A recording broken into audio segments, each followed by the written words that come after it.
Hey everybody, this is Rydo and we're back to another live stream of Shadowverse. Today is Wednesday, August 4th. Starting later today, not my fault. Usually it's my fault. Usually I can say, well, it's insomnia or something like that. I overslept. I was just running a little slow. At least when I'm blaming insomnia, I'm blaming my own body. So I still would claim that as my fault. This time, uBlock Origin, which is what I use to edit out the news articles and make them look much more presentable on a big screen, and just kind of recontextualize and rewrite the same news, which is somewhat an element of fair use. It's much more copyright infringement to show an entire web page than it is to just show the important aspects of entire web page, particularly if you're not commenting on, say, the logo or the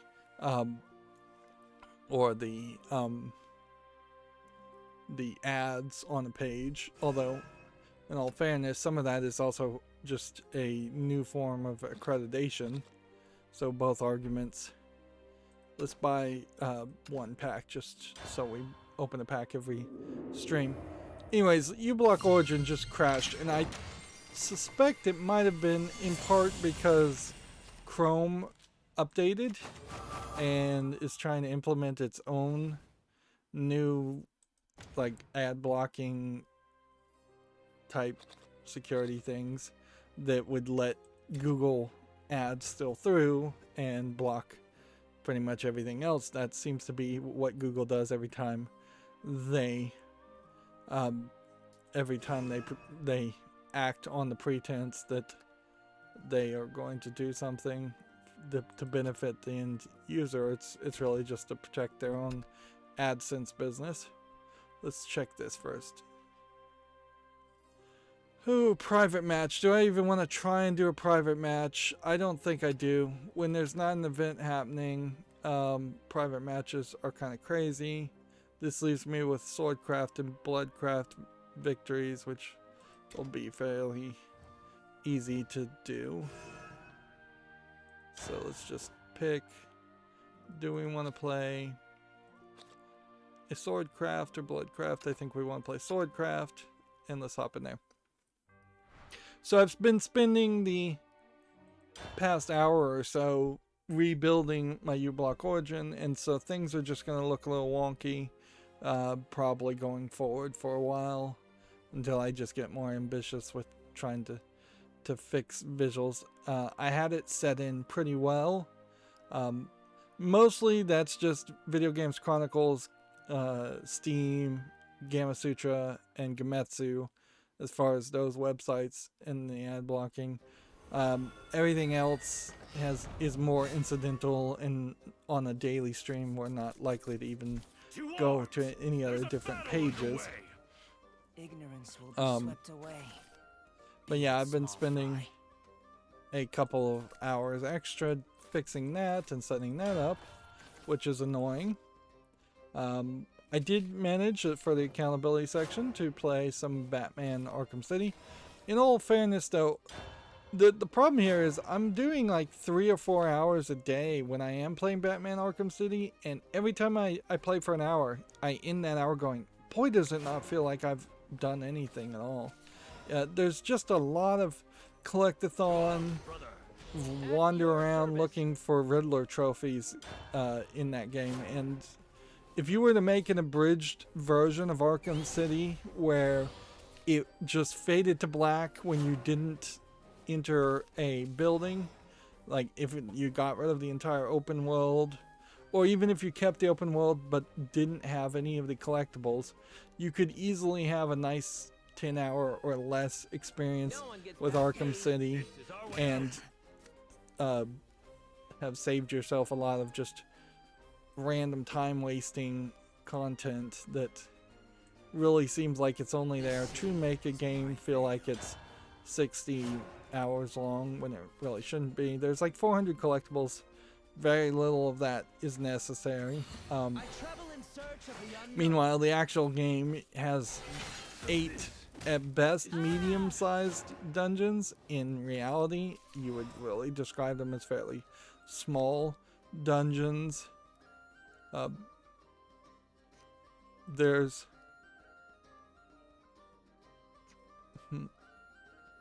also not that many encounters in each of the dungeon. You're getting 3 or 4 encounters that were like the encounters in Arkham Asylum, but it feels like there were more in Arkham Asylum, more puzzly, take out these guys concepts. Now the open world, the larger open world settings of Arkham City compared to the small open areas that were really just single areas, 3 small areas, like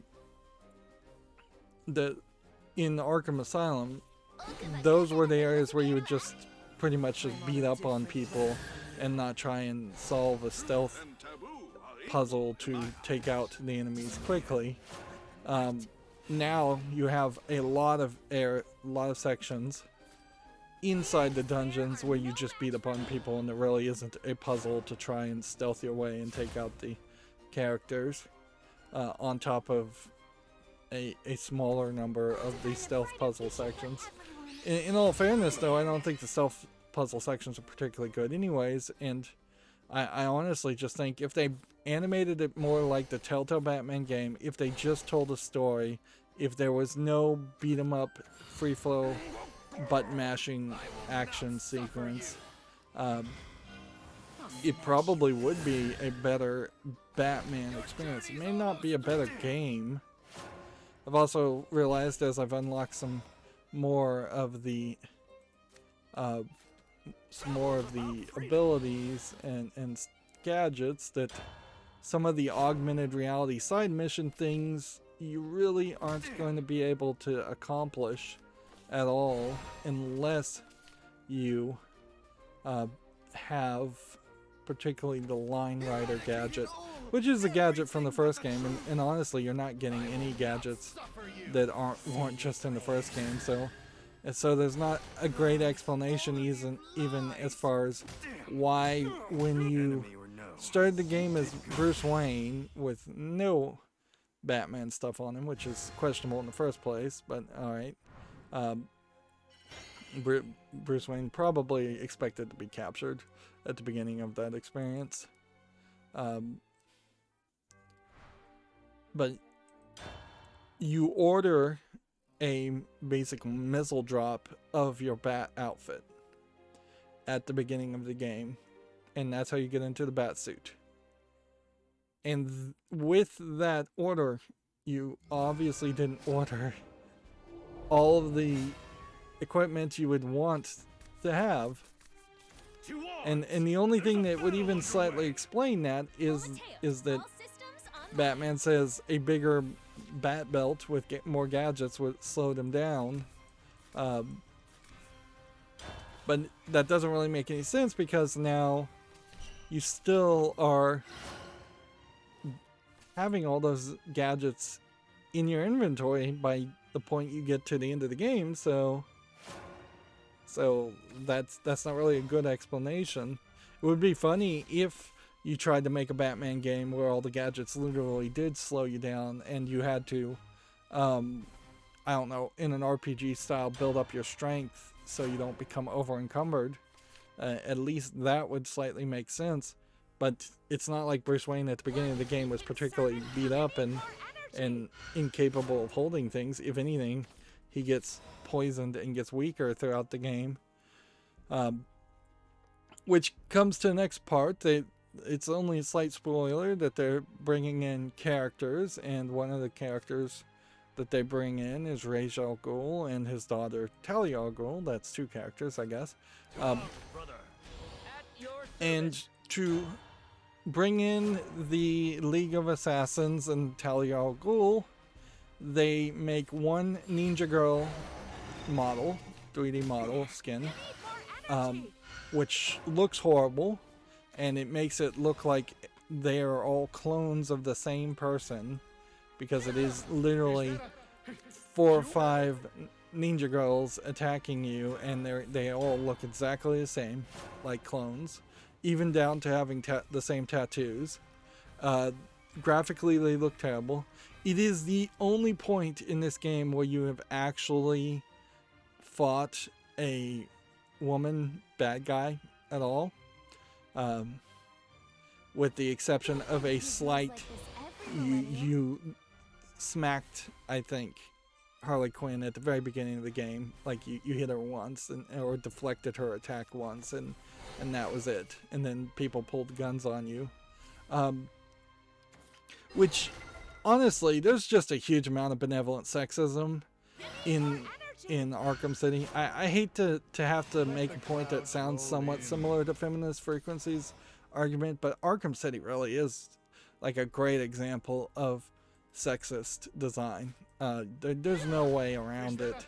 There's a huge amount of benevolent sexism because you have 4 or 5 different skins for random bad guys from 4 or 5 different tribes of gang members, and all of them are male, not a single female amongst them.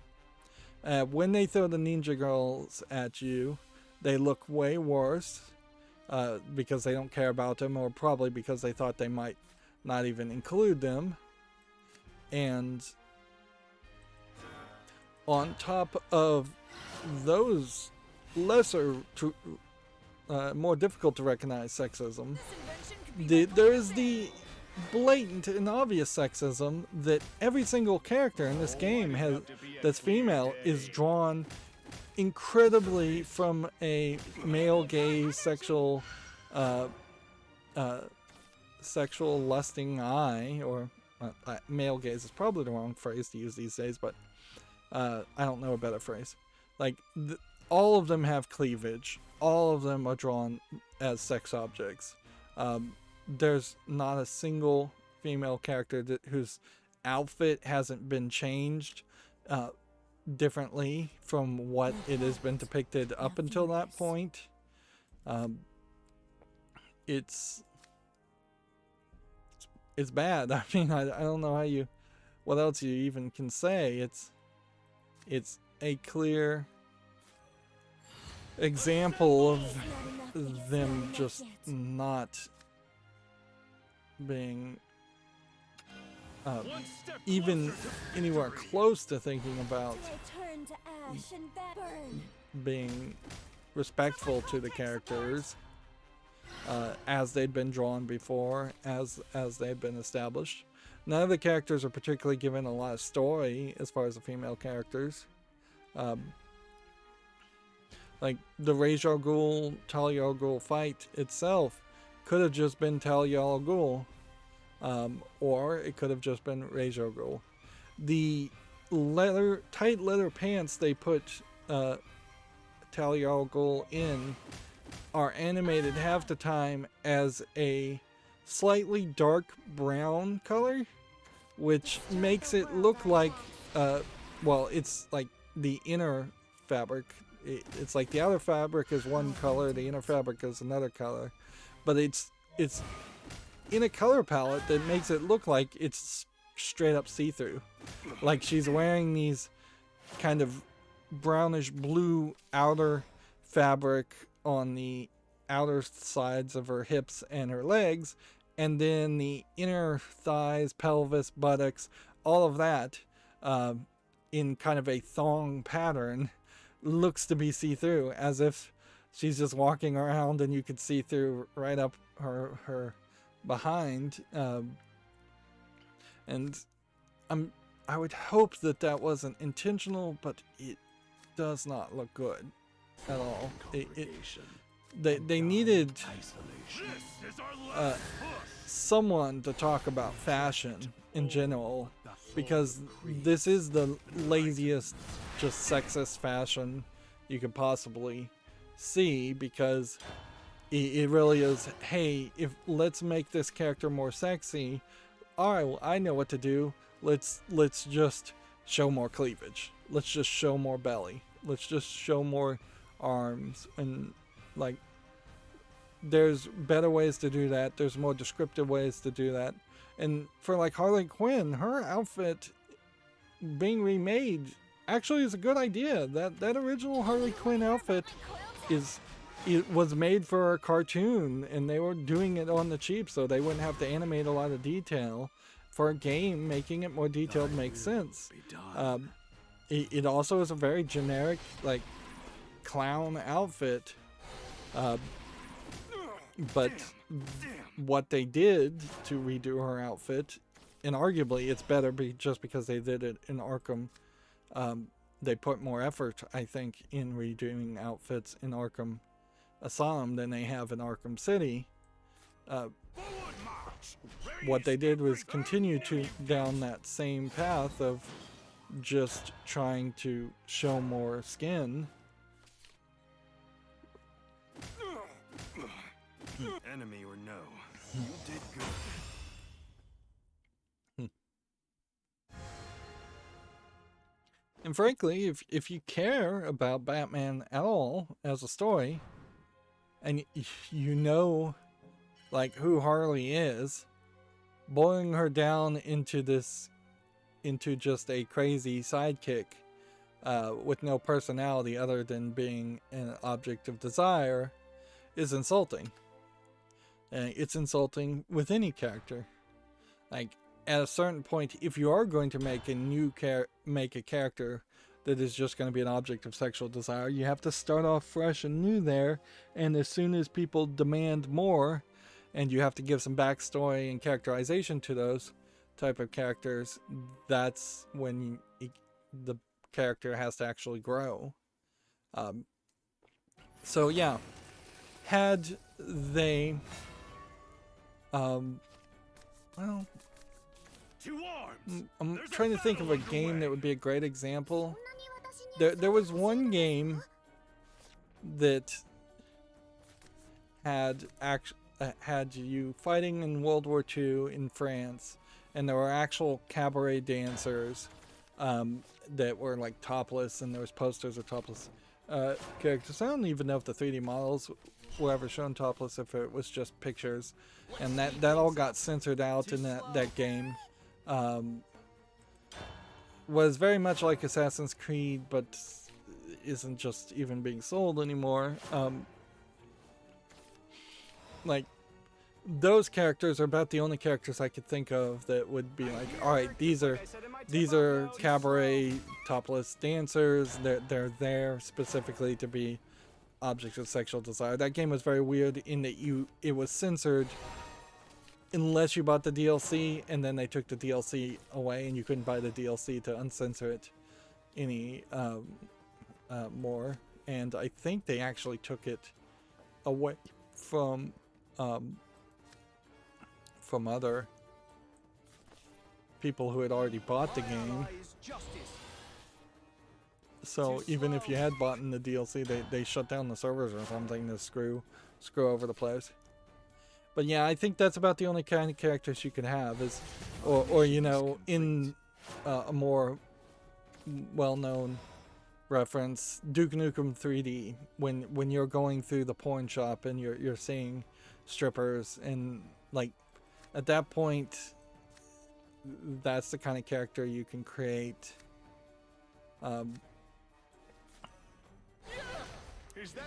And frankly, those kinds of characters get very boring very fast because they are very one note.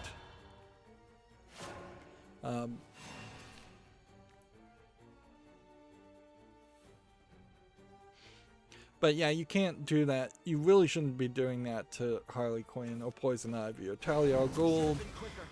If they actually show us Oracle, I wouldn't be surprised if she's redrawn to be more scantily clad also.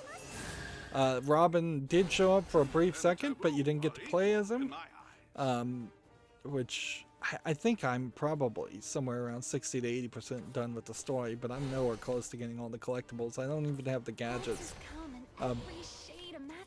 Robin is fully clothed and boring character. Like, it's the Dick Grayson Robin, but he's fairly grown up, which does certainly beg the question if this was in a universe where Talia al Ghul actually does give birth to Damian Wayne. Most people didn't even like Damian Wayne, so I wouldn't be surprised if they don't even choose to include him in that universe.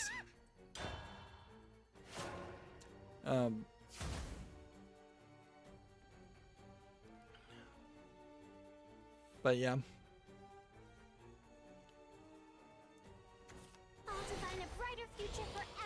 So yeah, the only female character that's been shown in the entire game of Arkham City, and I know I'm going on about this, but it really sticks out. It's really obvious. And yeah, it's getting more obvious for me in some games, certainly. Dead Space 3 also basically abused and misused the female character, again putting her in cleavage in every cutscene she's in, when she's really only in like 2 or 3 cutscenes in the entire game anyways.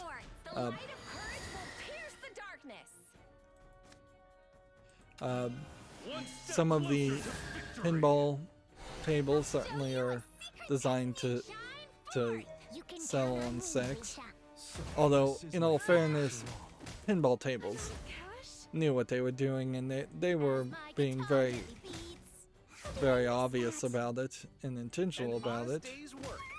So I kind of respect it a little bit more that you would make an Elvira game and Elvira would be in on the joke and making the sexual references. If anything, most of the pinball tables that I covered on Pinball Arcade had more of a problem of just not including a female character at all, let alone they hadn't even really gotten to the point of including characters just to be objects of desire.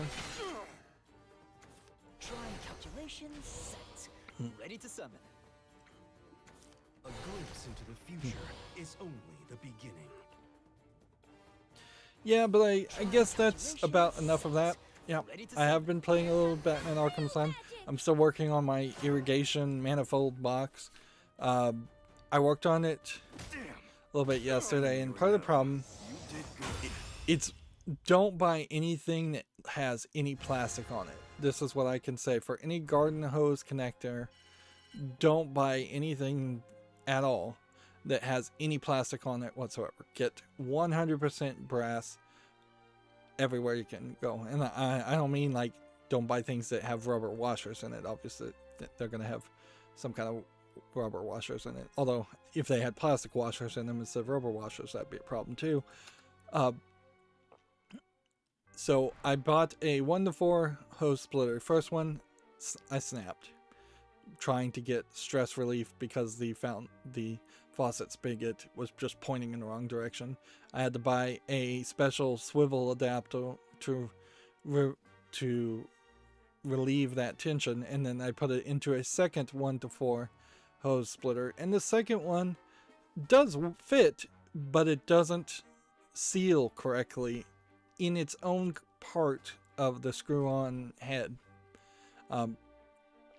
Which honestly, I'm so desperate just to get this project finished that I wouldn't even care if it leaked a little bit when the valves are turned on.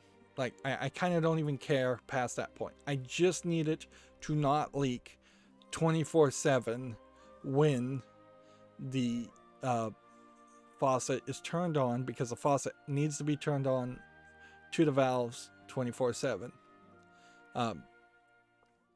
And so it's not leaking because of the threads. It's not leaking because of the female head connecting to the male spigot part.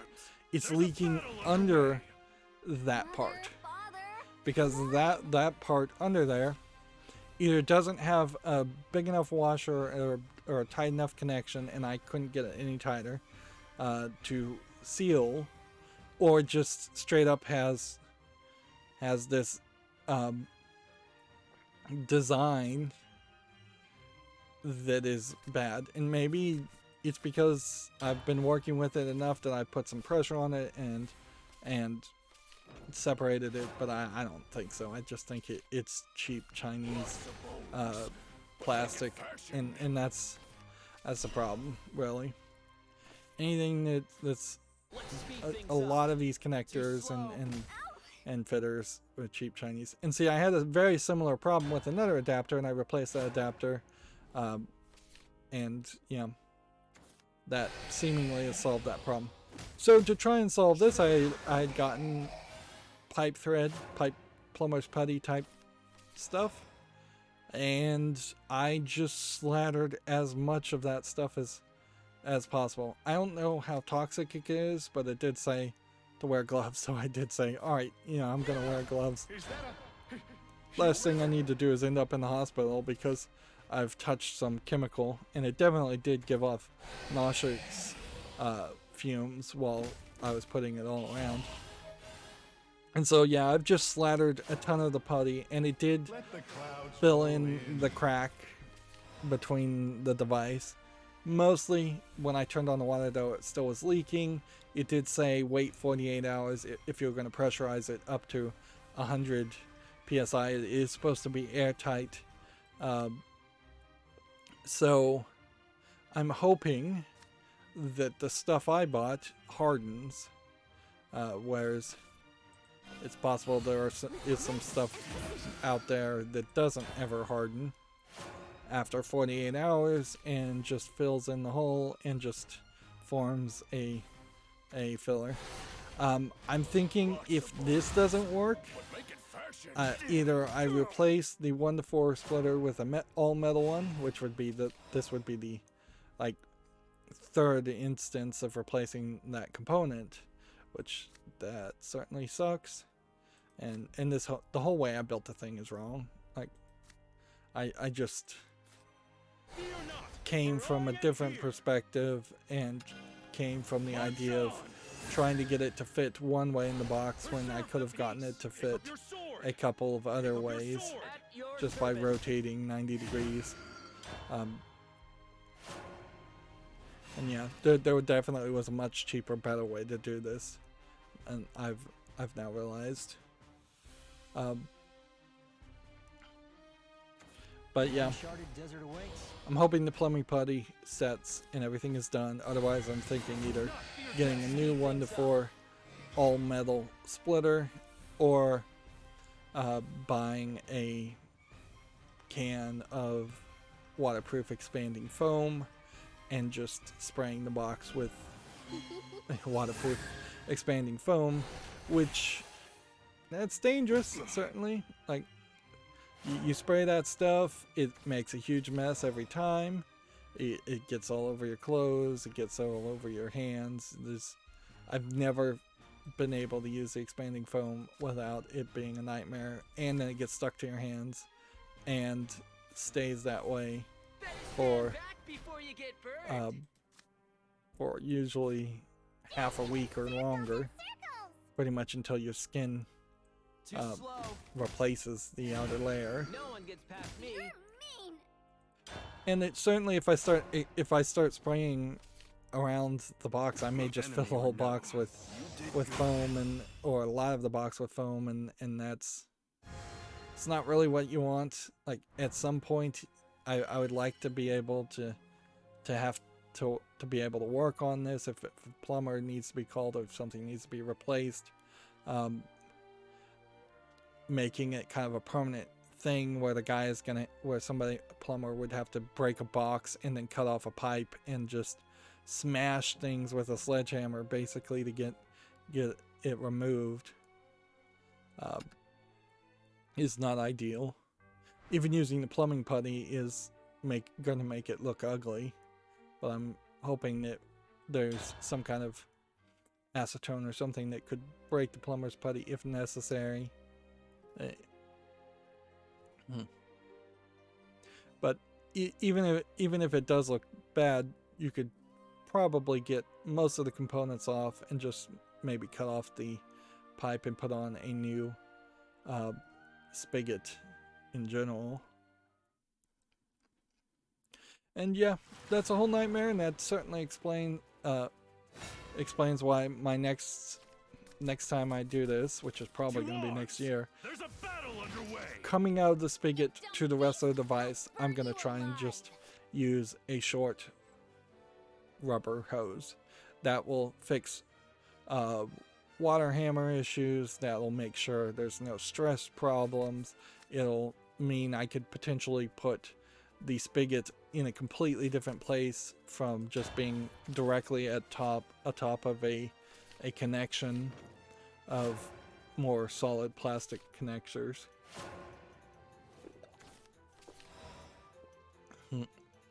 It also potentially makes it way easier to just open the box, remove the hose, and use the spigot like a regular spigot to hand water. I mean, you could even put a little splitter there if you put enough room on it.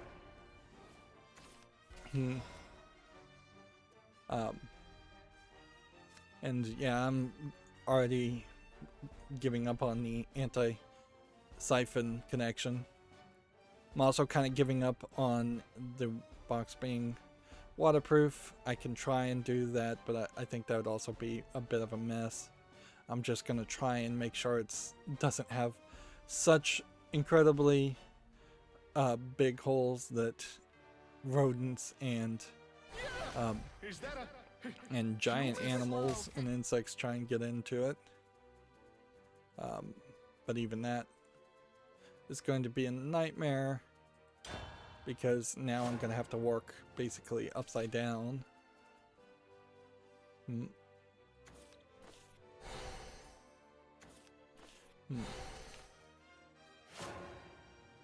Let the clouds roll in. That's once again a problem with it, is that this has become more of a permanent install than I would have liked it to be. Like, theoretically, you would want it to be a case where you could just screw in 4 screws to screw it into the wall, then remove those 4 screws and remove it from the wall.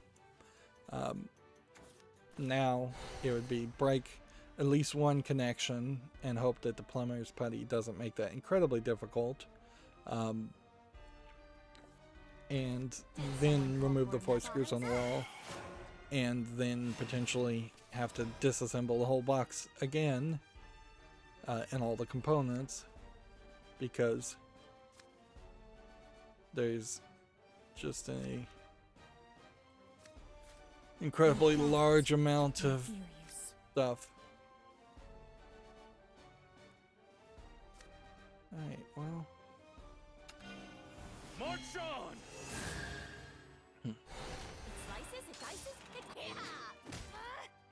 I'm kind of rambling. Let's go through the video game news. So, in the category of bold move, Cotton, let's see how it works out. Take-Two has claimed it has never tolerated harassment or discrimination. Inclusion, diversity, and common decency is paramount importance, says the CEO. I'm sure one would hope that Strauss-Zelnick was asked these questions and then just offered this boldly. But even in that case, I think saying something like that is very, very dangerous, because you really are just inviting criticism. And this is Take-Two, publishers and makers of GTA, which their games certainly have allowed for a lot of harassment and bad behavior. So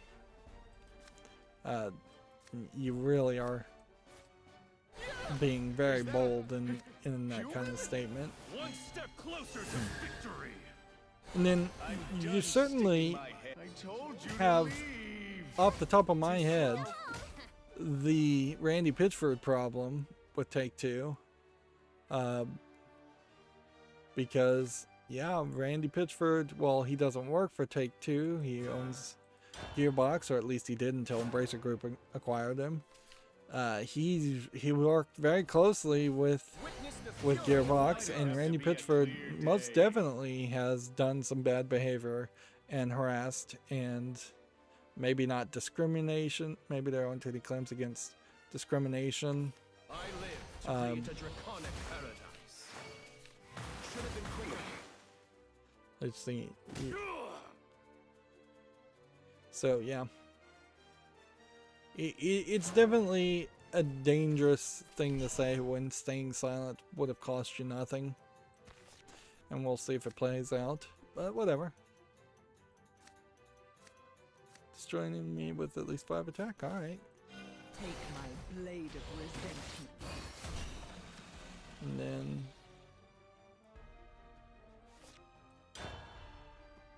let's see, moving on. Video Games Chronicle says Konami says that the Pro Evolution Soccer successor eFootball will basically be a demo, quote, basically a demo at launch. The game will have only a limited number of teams on day one. And so here's Video Games Chronicle as I've set this up so far, and you'll probably see me try and grab little things I missed, so like that. By divine right. Damn. Get rid of that line. You did good. Although getting rid of that line didn't really do anything.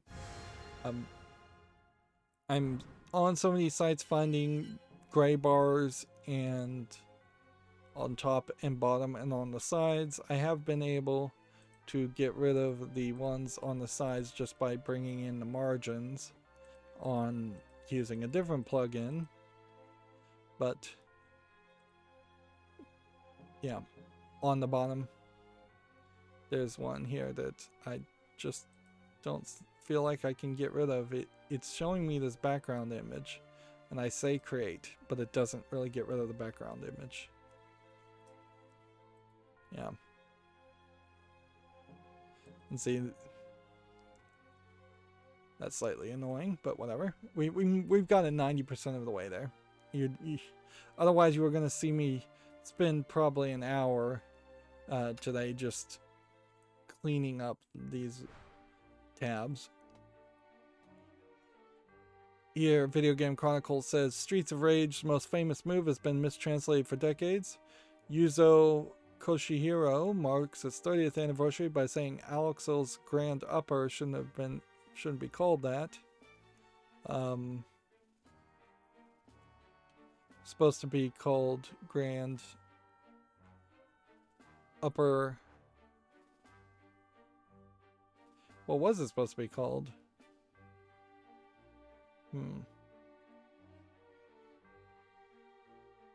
Ground Upper. Oh, okay. So, mistranslation. I imagine there is a lot of cases like that where things are just mistranslated, and for a 30th anniversary, that's not a huge reveal by any means. We didn't get anywhere in that arena run, which is fine. Just keep on playing. Now that we can play rotation deck, which is newer than those unlimited decks we were playing. I suppose it is worth once again just showing though what this website looks like with absolutely no ad blocking on.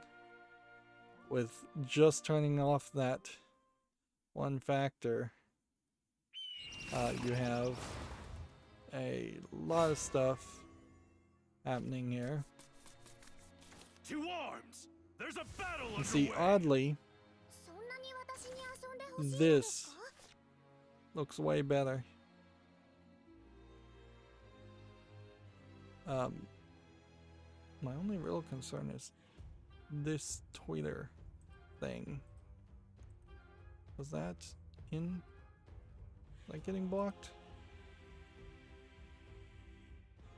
It is getting blocked.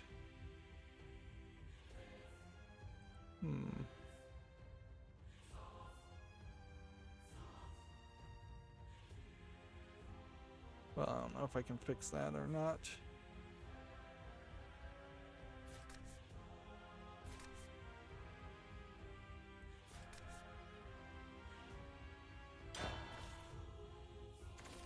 Hmm.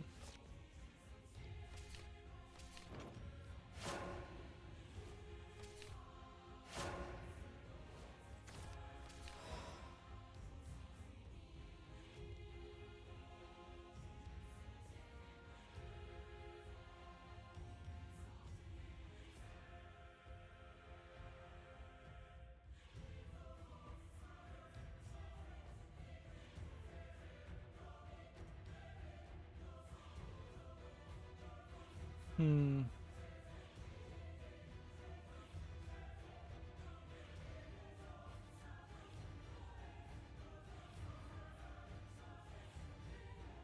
Let's keep on playing. See, I'll design a brighter future for everyone.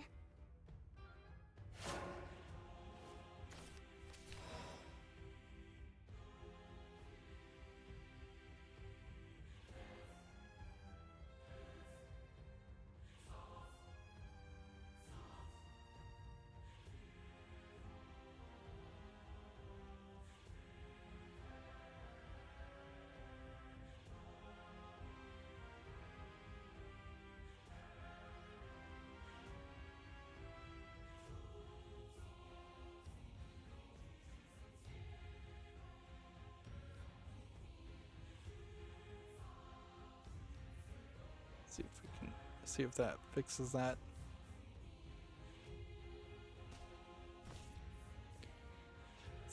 Sorry, going quiet there.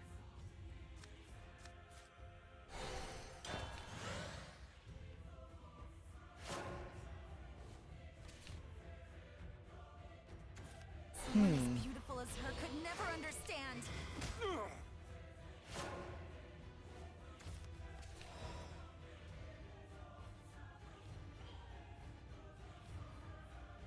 Yeah, I don't know what I specifically have blocked here that is making that one Twitter thing not show up.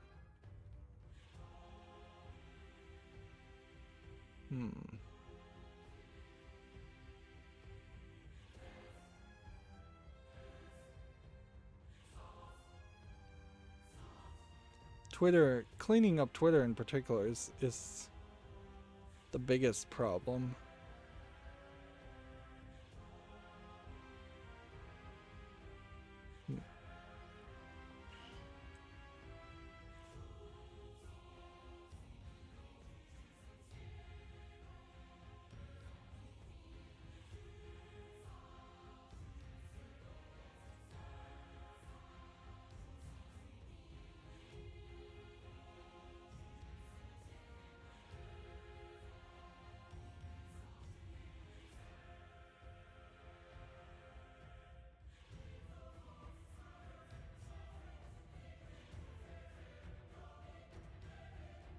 This is not going well. He's feeling hungry.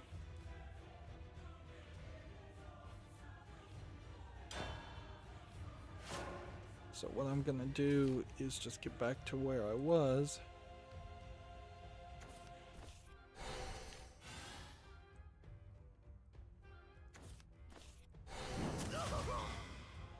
And I'll have to work on that later.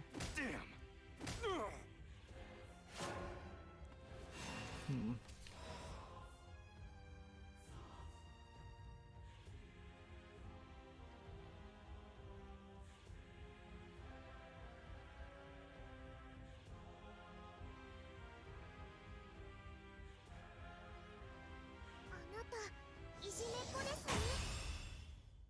Well, I definitely didn't deserve that, but I just got a free victory. And gave me a challenge ticket. General, we destroyed them. And yeah, getting free victories by just boring the player. I will take that any day. Let's try not to bore my audience here. Video Games Chronicle has an article here. Xbox latest controller is the color changing Aqua Shift, which I guess changes in your hands with heat. They're not really changing much as far as the as the actual layout of the buttons or anything. They're just changing the colors and maybe the textures. The one thing I think they could have easily done at this point is had an 8-way adapter of some sort I hope you're ready to on the escort me. D-pad, because 4-way D-pads at this point are fairly unhelpful. Like, let's just be honest, not that many people are playing an Xbox Series S or Series X trying to play a 4-way arcade game. And so the 8-way on the Elite would be interesting. Some of the other features on the Elite should probably be integrated into a new controller, or they should just stop making the standard controllers and say we're giving you the Elites at the same price, which is, I think, the one thing they can't actually afford to do. The uncharted desert awaits. Too slow. So yeah, there's The uncharted desert awaits. there's continuously more of that happening.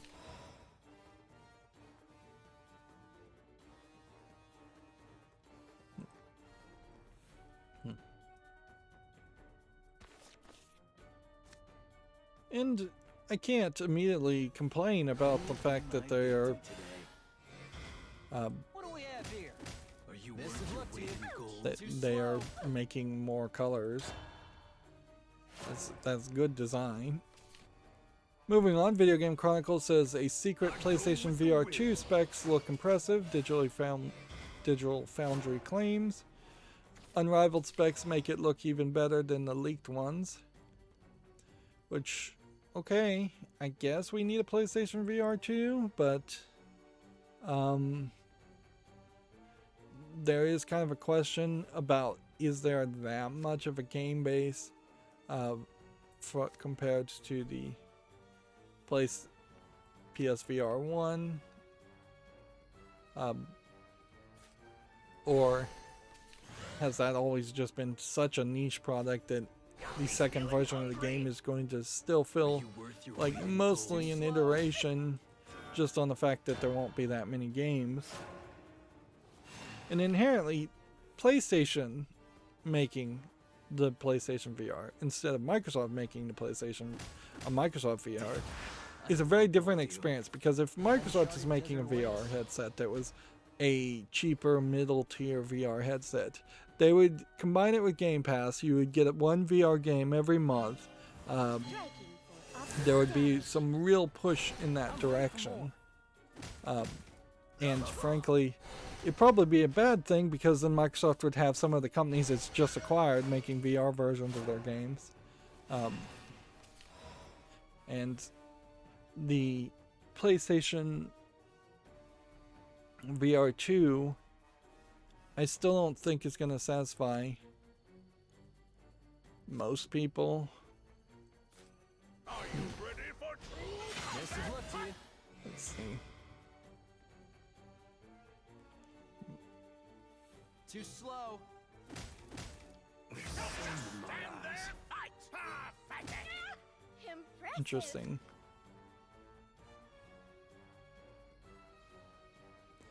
I didn't realize that was going to give me Storm.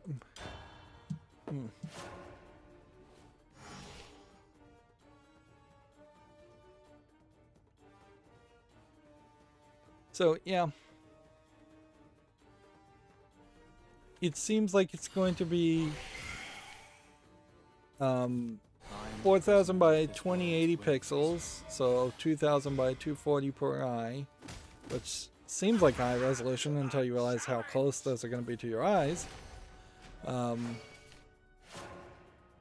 new controllers, maybe. I'll be interested in seeing it, just because it will be another implementation or increase of technology, but that's pretty much all I could be interested in. Speed things up. March on! look at that. I've got a victory. Just kind of a standard victory too. No trickery there. Just get 2 with Storm on the field. General, we destroyed them. Wow, today could be potentially a shorter stream if we can just get through all the news. Like, because my daily quests, like, I need 2 more ranked wins, and that is that. Oh, I should say that I am right on the cusp of getting rid of the Nutaku adult game College Days on my phone. I haven't really been playing with it much, although I have been in the most recent event, and now the game is just crashing and crashing and won't load. I tried to delete the cache a couple times. I deleted the data. They've just put out a buggy version, and frankly, the last time there was an event, they put out a buggy version too.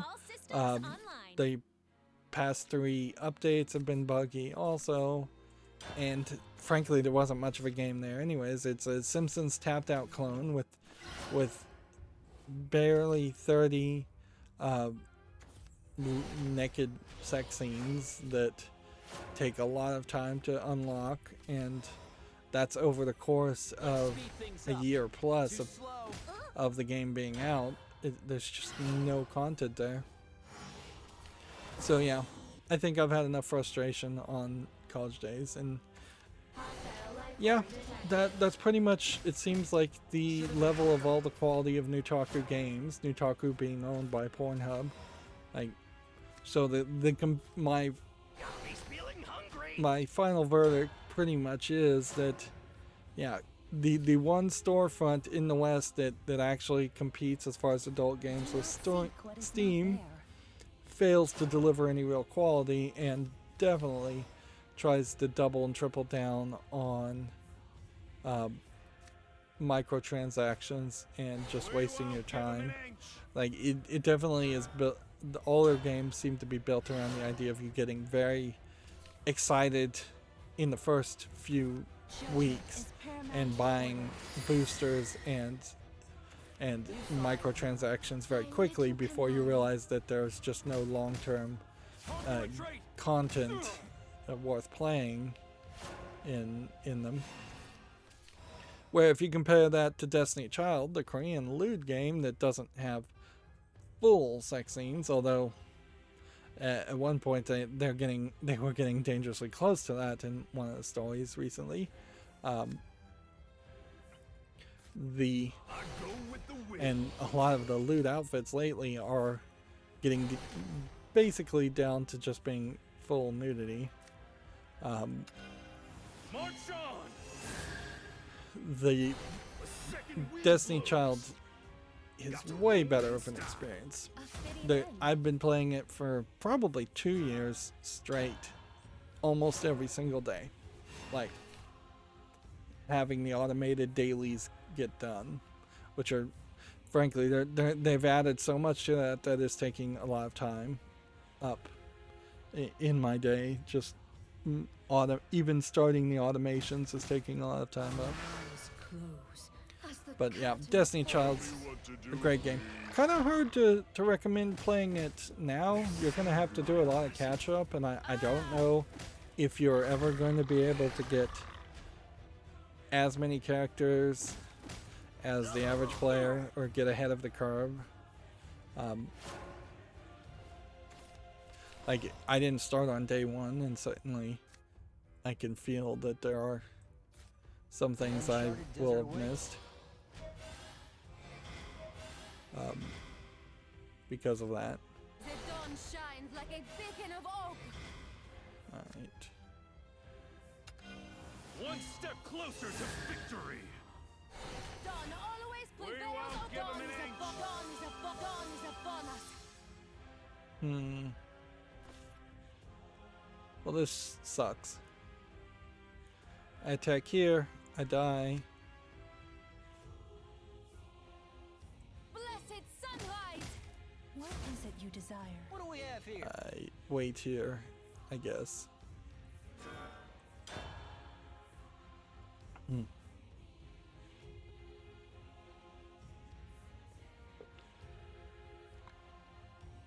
I guess there is also the benefit of playing Destiny Child that you can play the censored version and it be slightly censored compared to not playing the censored version, which is slightly uncensored.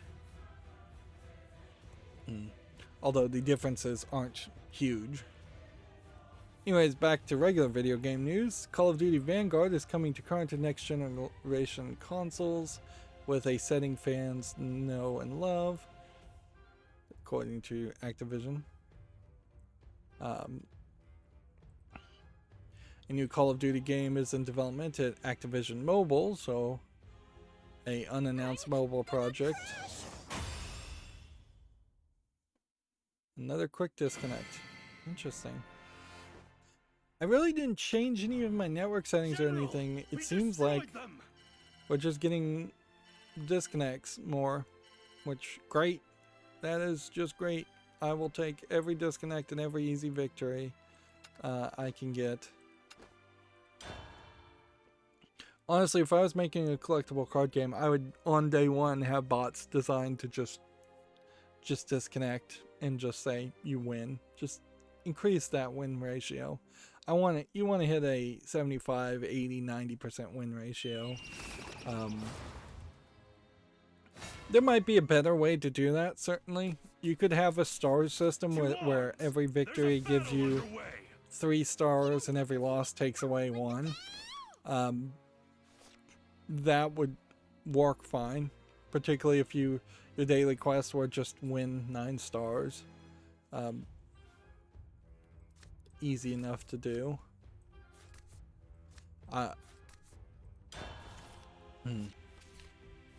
Moving on, Video Games Chronicle says Battlefield 2042 technical playtest dates and PC requirements have been revealed. So if you're really itching to know the tech specs, you can check out this article. I'm not going to bother with that. There we go. Another quick disconnect. General, great. we destroyed them. Great. Let's get all the way up to B rank. Or yeah, why not? We will change nothing and go for another one. And see, if you have 2 disconnects in the same time, then that pretty much tells me that's the network server's problem, not mine. I don't know if you really even should be reporting on this, but Video Games Chronicle, and pretty much only Video Games Chronicle, says the Halo's iconic announcer speaks out in support of trans players. Jeff Steetson has been a multiplayer announcer in every Halo game to date.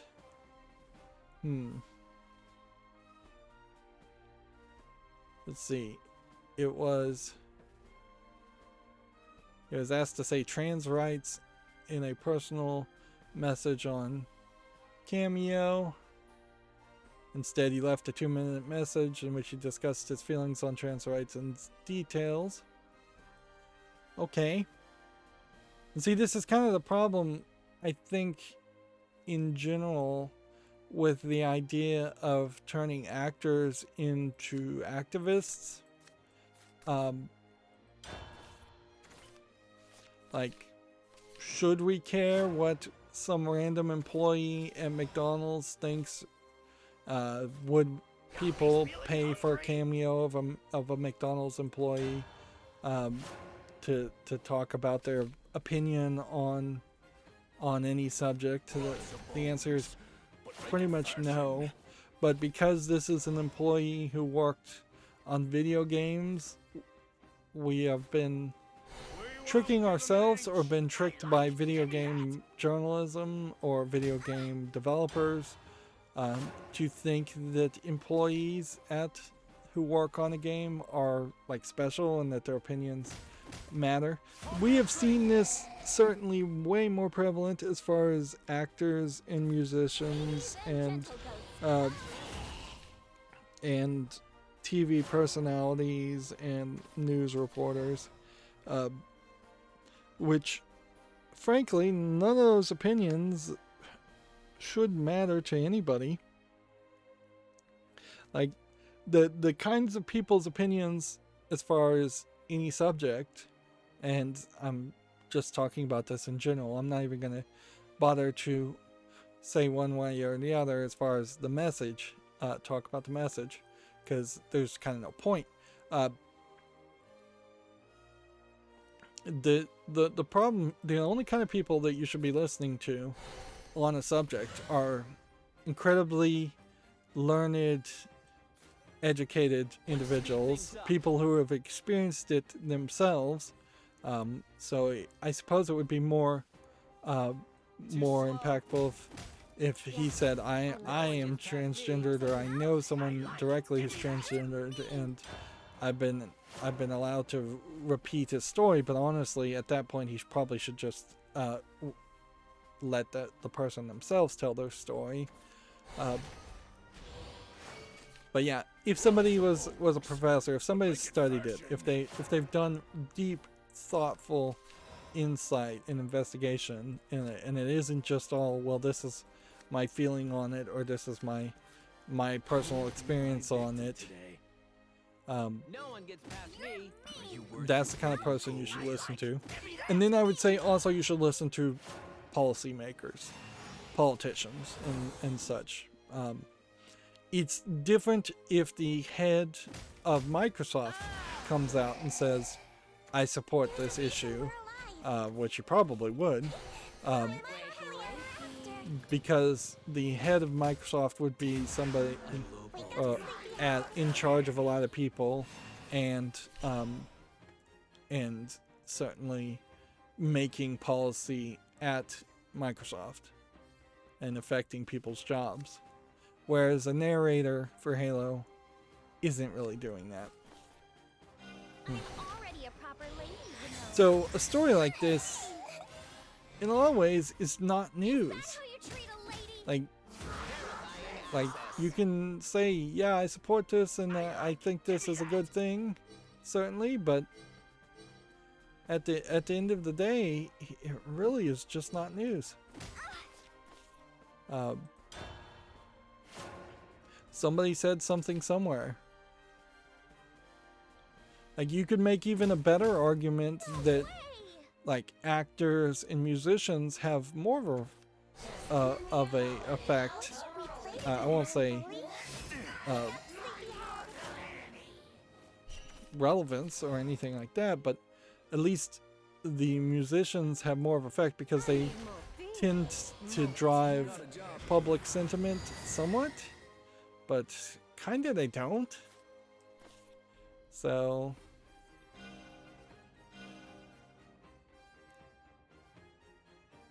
yeah, even that really doesn't make, it really isn't true. Harder armor, steel yourself. I suppose, like, the way I'm saying this, Lil Nas X is kind of a great example. He being a gay artist himself and being able to express himself is a much better influence. But honestly, artists are so known for, musicians and artists are so known from working around and courting controversy that I don't know if they really even deserve people's attention. So yeah, that puts me definitely in a weird position. Like, I guess I should say I support rights for all people, including trans people, as egalitarian. As much as I do support rights for everybody, at a certain point, with looking at the pandemic and stuff, some things that are rights maybe should just be not rights and taken away from everybody because they can't be trusted with it. The right to potentially hurt someone else has never been encased in any constitution I've ever heard of, but Got a job to do.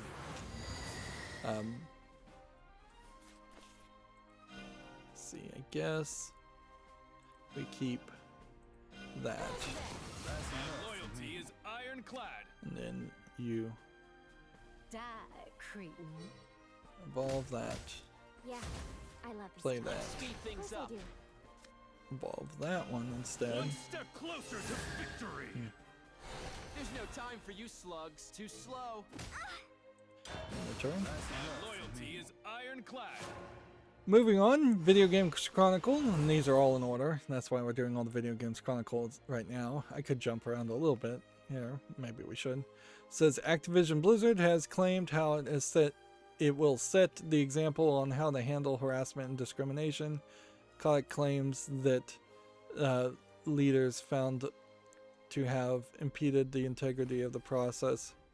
Leaders found to have impeded the integrity of our processes will be fired, which at a certain level that they have already basically fired the person in charge of Blizzard. Now let's get the narrative explained as I understand it a little bit better. Activision basically acquired Blizzard. Blizzard was the good company, Activision was the garbage company. Activision only seems to, over its tenure of owning Blizzard, seems to only have cared about making more and more profits and ruining beloved franchises of Blizzard's in the name of more profits. And now, through this controversy, which happened mostly during the era, if as I understand it, not all throughout the era of Activision Blizzard being a thing.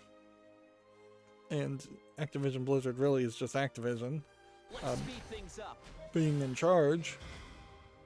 Too slow. This and hit this, and then that doesn't help me because I needed to kill that.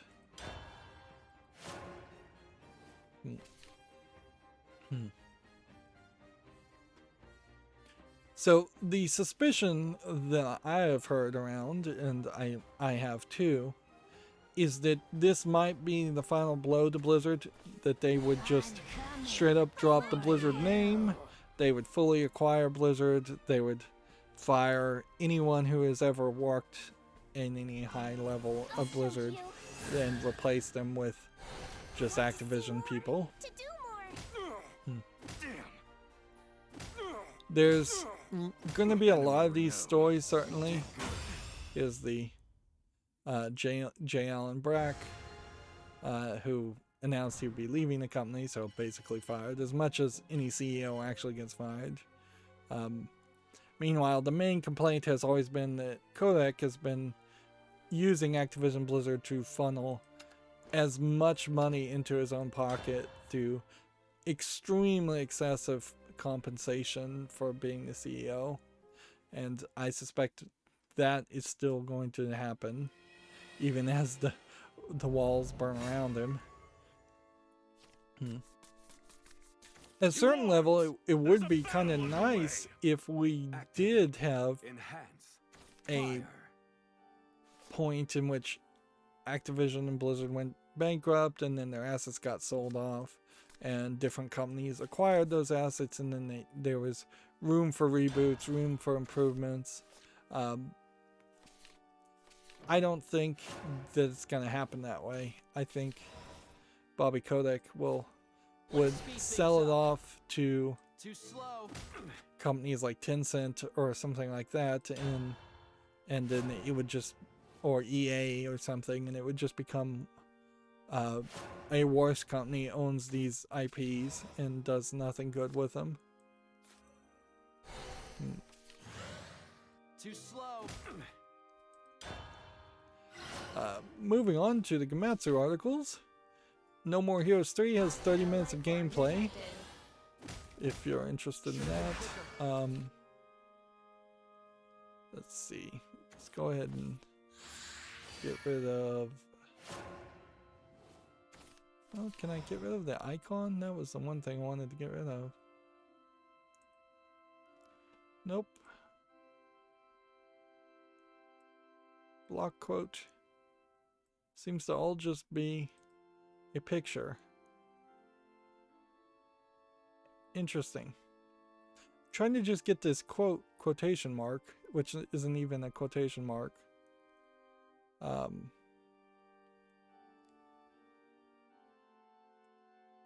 see.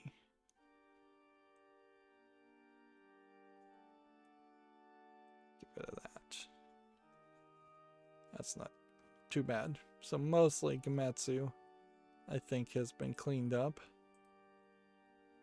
Yeah. A lot of these do seem to love to put a little bit of emptiness at the bottom of the screen, but that's not too bad. I'm also wondering if the minimal scroll bar is not working, because it doesn't. Let's speed things up. I think it is working. I think it just kind of looks different to me now all of a sudden. One of the things that the Chrome update, I think, is going towards or has gone to is just assuming HTTPS connections, which frankly it had been trying that for a long time, and for most websites for a long time HTTPS connections have been the standard, the secure encrypted connections, although the level of security on HTTPS isn't really that great. But depending on how that got implemented, I think there's still a decent number of websites that might be frustrating if you visit one specific website and they just have not gone to HTTPS. I don't know why anybody wouldn't. It is super easy to do, and there's really no reason to not implement that other than the fact that you're being incredibly cheap and not paying for a certificate which costs very minimal amount of money if you're running any kind of website. That being said, it does highlight a factor that people probably don't consider, is that the internet originally was a place where you could potentially have a website that didn't cost you that much and could last forever. And by potentially allowing domain registration to go up in a cost, which it has over the years, and allowing encryption certificates to be required, which increases the cost. If I personally, as an individual, wanted to run my own website, in the old days, you could probably get that for free if it's less than a few megabytes and your own little homepage. Nobody's really done homepages anymore. It's all become this. You've got to make your homepage a Twitter page or a Facebook page or something along those lines. And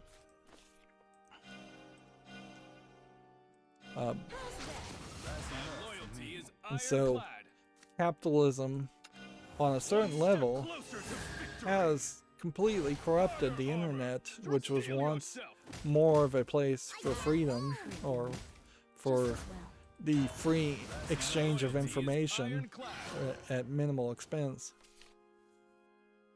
And that this is extra hosting style costs that have just been added as extra fees. For good reason. Security is good, but yeah, it has created the ever-increasing level of ads on websites where, like, you can't go to Facebook and have your host a Facebook page and not have Facebook shove ads in front of your face. You can't for free host a homepage of any realistic modern size and not have it shove ads in front of you. You can't even half the time have a internet service that is not trying to shove ads into your browsing history if they can get away with it. Anyways, like, we need to hurry up. Here we have a game on Steam called UFO KO Tower Defense, which is just a garbage tower defense game. I'm scrolling down here just to make sure there wasn't something I wanted to block. I don't think there really is on Steam. Like, there's a couple things on Steam I block, but that's pretty much it. There's fairly large gap at the bottom of the screen here. Yeah. Footer spacer, we can get rid of that. And that can save us some space.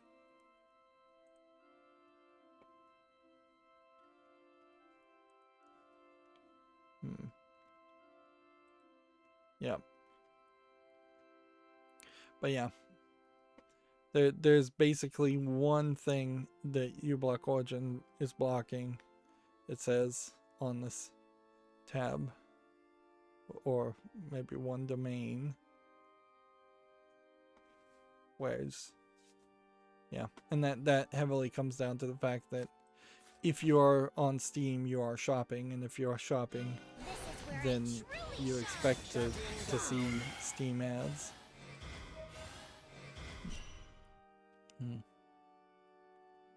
Is that how you treat a lady? Moving on, we have On Scene, The Horror Stories of Fred and Karen, which I think we may have already talked about this game. Little dark screenshot syndrome. Early access, 59 cents. Nothing of interest there. System interface subroutine.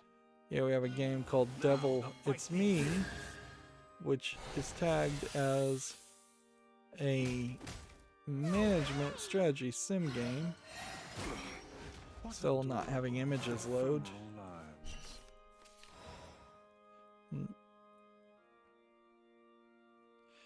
So it's like a tiny tower game with monsters in your castle.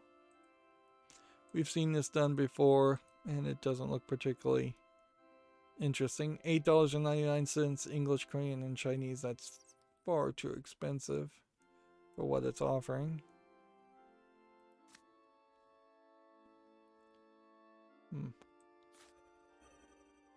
Let's do this. Like a beast from the forest. Can't evolve. You're weak.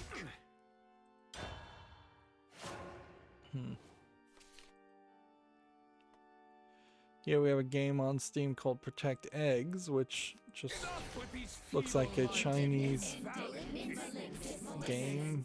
It's slightly pretty, but looking at the screenshots, it doesn't look like there's much going on here. They're calling it a leisure game. $9.99, bunch of languages. No to that.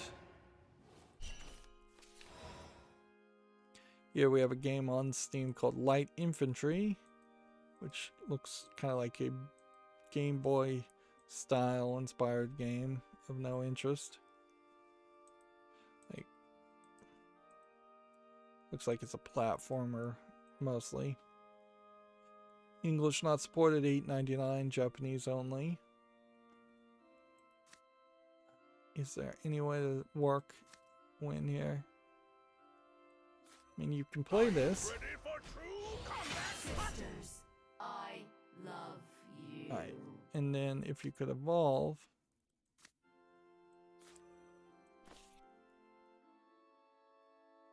You could do that. Already a proper lady, you know.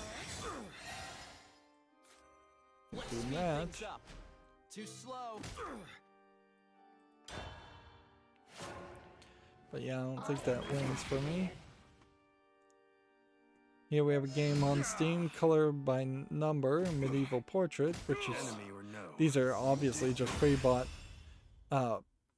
images, but they are consistent. It's one pack of pre-bought images. That being said, the actual color by number system doesn't look particularly that great. I'm not sure color by number ever would interest me. $1.59, English only.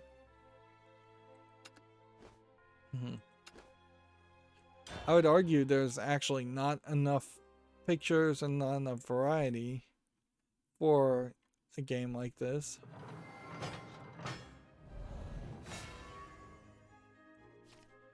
Let's see. Gametsu has an article. Yuru killed the Culmination Games Sengoku's Shinju trailer. First in a series of character trailers. I've not heard anything about this game so far. It's somebody with some kind of electronic necklace, which we've seen that before. Maybe it's not an electronic necklace. It looks like it's a shoot 'em up game. Yeah. So I don't even know if it really matters doing character reveals for a shoot 'em up game that much. Yeah, it's a shoot 'em up. Let's see.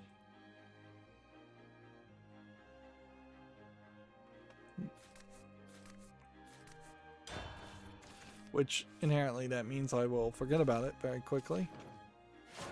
Let's see. The Xbox Game Pass adds Dodgeball Academia, Katamari Damacy Reroll, Luminous, Remastered, Hades, and more in early access in early August. If I can read the word right. Let's see. Curse of the Dead Gods coming August 5th also. Skate and Skate 3 and Starmancer. On 12th you get Art of Rally. On the 13th you get Hades. On the 17th you get the Microsoft Solitaire Collection Premium Edition, which, you know, that's even more ridiculous because that's a PC only game that should have been free in the first place, and it's just really a depiction of one of the many problems around the Microsoft's software store, which there was a story I definitely heard about this week. I can't really attribute it, talking about how there's some major features that just don't work with the Microsoft Store style programs compared to the exact same games on Steam, because of the way the Universal Windows Platform programs, UWPs, work, or I think you might more accurately describe them as they don't work. Too slow. Yeah, and it's just kind of ridiculous to try and have Microsoft build a walled garden. Dirt 4, Dirt Rally, Dirt 2, FIFA 2020, and Grid are, I believe, all leaving.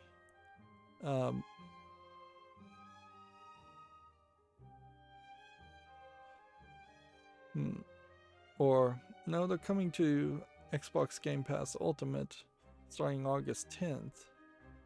And some downloadable content for Age of Empires, Gear 5, Dead by Daylight, Rainbow Six Siege, Sniper Elite, and Zombie Armor.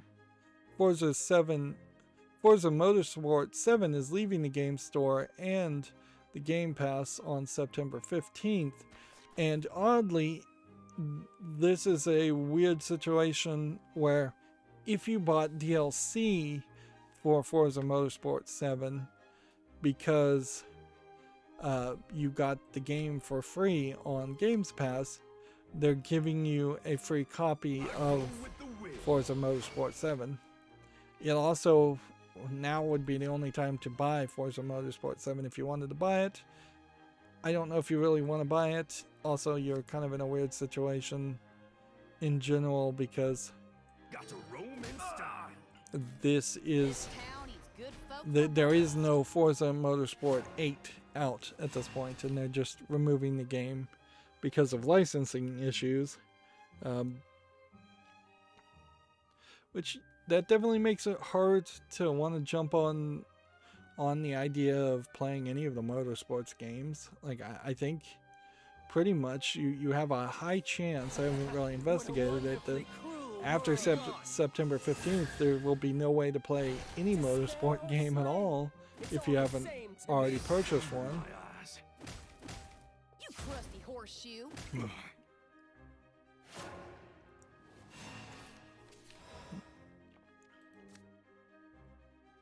See.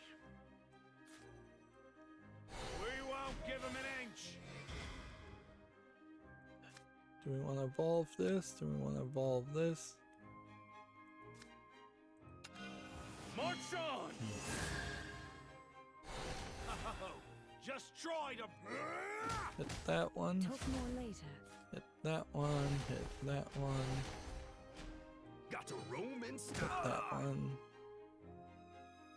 In the turn.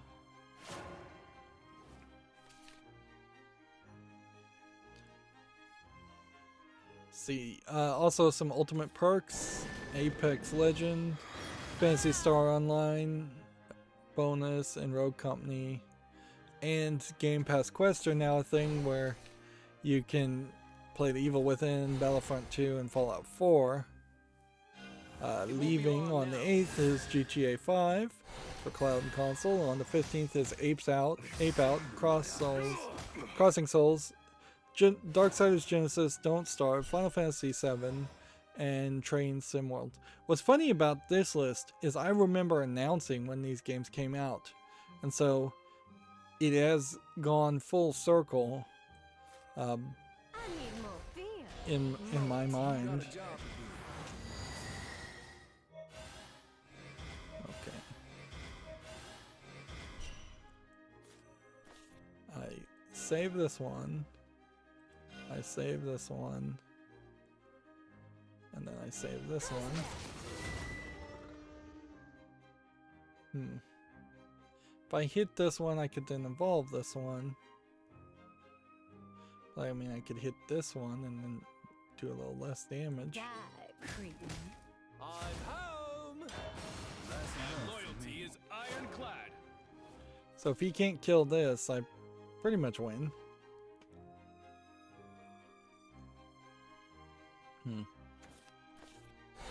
Here we have a game on Steam called Ruins of Avalon, which looks to be like it's a 1990s style match 3 type game. Seems you spin groups of ruins around.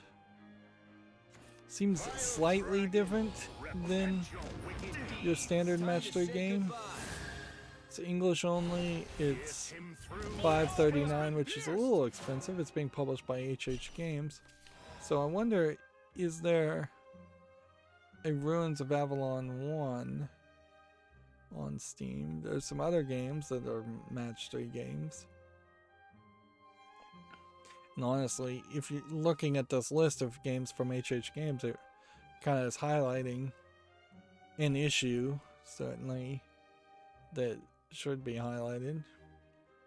As far as just all they need to do is sell basically the same game over and over again and give it a different, unique name, and it might catch a new audience's attention. Yeah, there is no Ruins of Avalon listing here.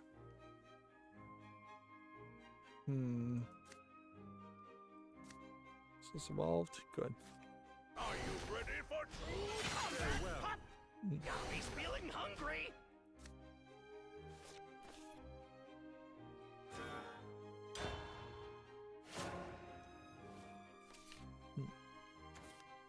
Did you send this breeze?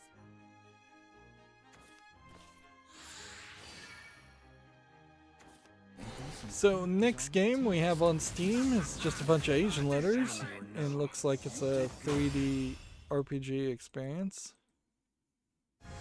of no real interest. 99 cents, Chinese only. I have no idea what they did to defeat me there, but not super surprised. Next we have a game on Steam called Spider Punks, which looks like it's a spider shoot 'em up, which is an odd combination of games. Honestly, I don't think any game where you play as a spider is really going to work well because there's just too many people with arachnophobia. $8.99, English full audio. It's kind of hard to also relate to a spider character, unless you're just going to anthropomorphize it and make the spider look very human or very cute. There's a short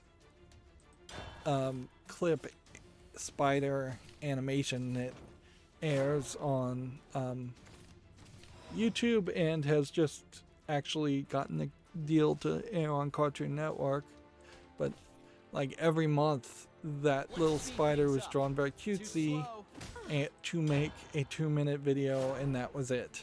Like, and the only way I think that little spider animation even succeeds is that it had a big enough fan base to support him through Kickstarter or whatever. I imagine that's how that was working. But that's about the only spider depiction I've ever seen that even makes sense, short of like the spider in Charlotte's Web, which that was decades ago. Let's speed things up. I should have probably played that. No one gets past me. Too slow. Too slow. Next, we have a game on Steam called Plumber 2, which looks like a pipes game. So my main question here would be, where's Plumber 1? Otherwise, this looks like this might be good enough to deserve a follow. $4.79 though is asking quite a lot. And then, interesting, this developer's name is Free Anywhere. Plumber 1 not listed as a game on Steam. Yeah, I think this is too much of a mobile game with the stars and the levels and the timer.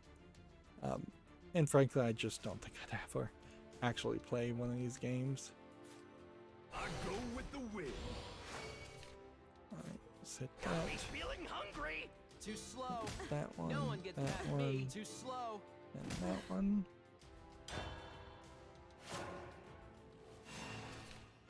Here we have a game on Steam called Svobodia 1945 Liberation. I have no idea how you'd actually pronounce that, but it seems like a full motion video, or at least in part. They're tagging it as visual novel, but honestly it seems to be maybe more of a collection of puzzles, point and click adventure type experiences. I guess not point and clicking. It's a Czech village. There is a danger certainly that this just has a deeply political message here that I wouldn't understand, or that is just completely inaccurate and full of propaganda. $14.39, English and Czech. I guess we'll put it on the follow list and see what the reviews have to say.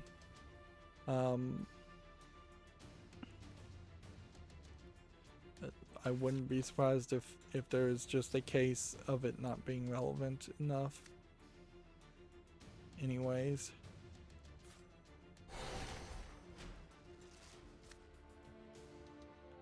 No one gets past Do we want me. to save ourselves, or do we want to do 2 more damage? I think we save Too ourselves. slow. We're together forever.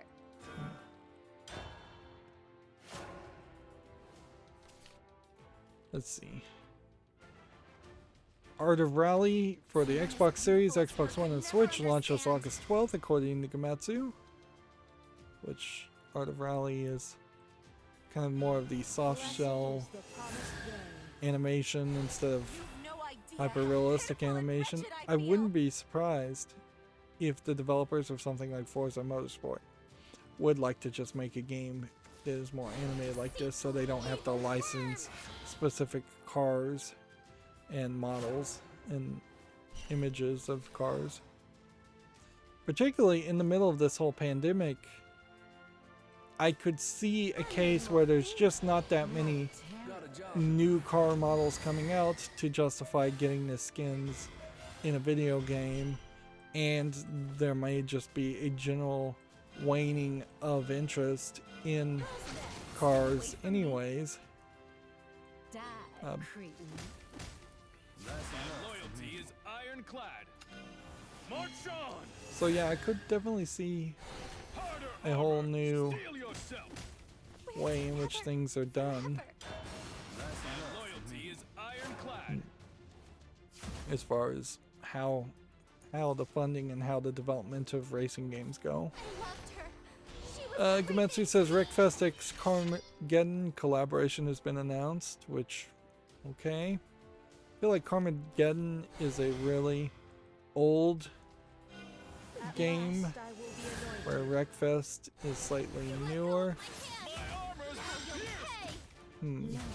Critter worth than Armor's been pierced! And I don't know if this really means that there's gonna be too much of a collaboration here. 2 new free tracks and a car. Seems like Carmageddon also intentionally puts like flat 2D zombie characters that you're running over to not make it be hyper realistic and off-putting. I need more fear, more Got terror. a job to do. Okay. Die, cretin. That's enough. Loyalty is ironclad. One step closer to victory. Still think I can win here. Steel yourself. That's enough. Loyalty is ironclad. We're together forever. Let's see. Witch Spring 3 Refine, the story of Irudi, launches August 13th in the West. First launched in December of 2020 in Japan. This is the first I've heard of this game, and I assume that there would be 2 other Witch Spring games. See, it's coming to the Switch, so I would have to suspect that this is a mostly shovelware game. I don't recognize the publisher. It's apparently a witch raising simulator, so maybe it's something along the lines of a Princess Maker style clone, which that might work or might not. Good folk for this town is good folk for breakfast. Hands up! We're together forever.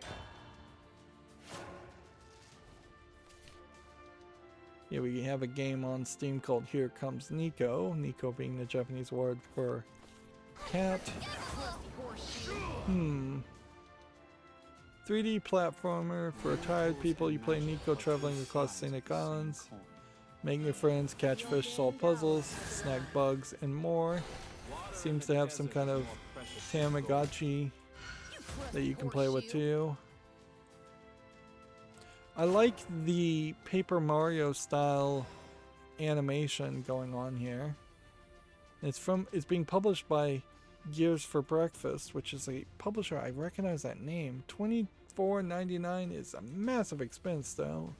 English and full Japanese. So I'm gonna put it on the follow list, but we need to figure out what else did Gears for Breakfast publish. They published A Hat in Time. That's why I recognize it. And I don't know Frog Vibes. Yeah, Frog Vibes I don't believe is the makers of A Hat in Time. In all fairness though, A Hat in Time was not something that I totally loved either. Abide!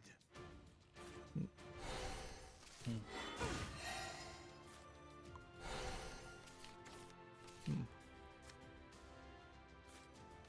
uncharted desert awaits.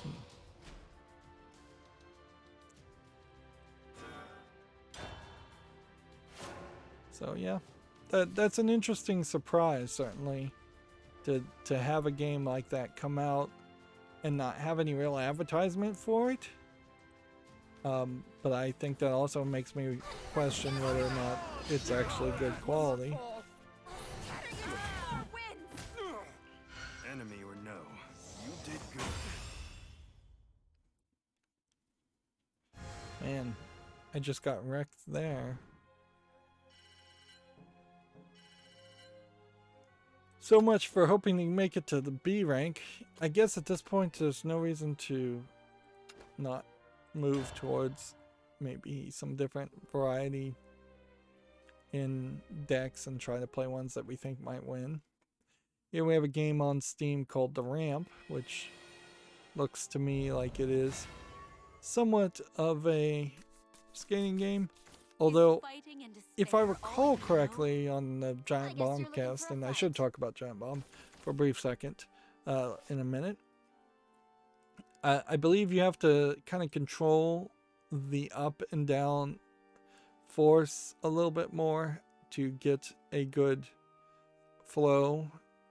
I don't know if there really is even any tricks in this game. It is just about having a controller equivalent of pressing in, leaning into a downward motion and leaning out of an upward motion to gain as much momentum as possible.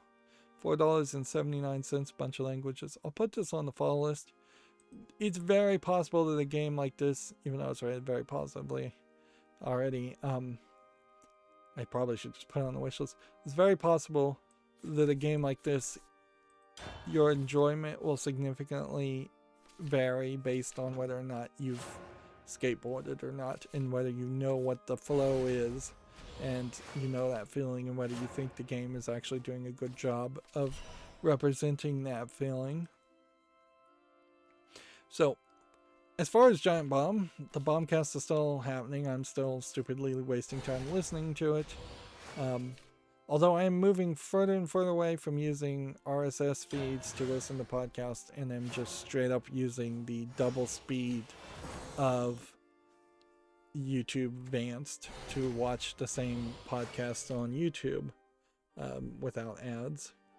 Of course, there are significant advantages, and I think I could play the podcast at double speed on the old version of Beyond Pod that I'm still using from several years ago before they redid the interface and ruined it. And in general, I'm still looking at a lot of RSS feeds. I'm just not ever finding time where I'm sitting down and saying, I want to listen to a podcast, and not just let YouTube handle that. Regardless, yeah, Giant Bombcast is mostly going on the way it normally has, although it does seem like they're bringing in some of the cliches from Giant Bomb East of just kind of busting the balls of the new guy in charge. And the new guy in charge from CNET is definitely seeming a lot more like he's in charge now. He is all of a sudden in this week really stepped up to say, yeah, I'm in charge of this. I'm gonna be present to announce all of these new shows, and that's what they're doing. From the outside in, it seems like they are completely changing what Giant Bomb is. They still will probably have the Bombcast and talk about video games there, but they have brought in a lot more people than I thought they were going to. Or at least they brought in a lot more people all at once. And it seems like they scheduled everything to happen at the same time. And they've announced 2, maybe 3 new shows, none of which have anything to do with video games. Like one of the shows is talking about covering the first season of Power Rangers. One of the shows is talking about albums, music albums. One of the shows is talking about internet memes. I think that's the 3 shows they've announced. Which, in all fairness, I guess maybe they did realize that there was no reason to have a Bombcast and a Beastcast talking about the exact same thing. And that's why the Beastcast and all of the employees at the Beastcast are now doing their own video game coverage on a website called Nextlander. But I guess the thought that they got, or the feeling that they got, is that Giant Bomb is getting totally shifted away from being video games, which, how is this not the scenario that we've already seen with Tech TV being forced to being put into G4 Tech TV than just G4, at which they tried to convert all of the Tech TV audience over to watching G4. They did at some point establish some level of audience at G4 for gamers, and then they tried to shift all of those audiences from G4 into fans of cops and cheaters, and that's pretty much the end of The zenith G4, I will rise. ignoring the fact that there is now a YouTube channel called G4 that has re-emerged. You were done for. The thing about TV and the Son of a gun, ain't you? cable, extended cable in general, is that they always are looking for that bigger audience. There must be infinite growth, never stagnant viewership, never loss of viewership. And if they are going to have stagnant or a loss of viewership, then they're immediately going to cut the cost as far as any investments of new content. No! Stop!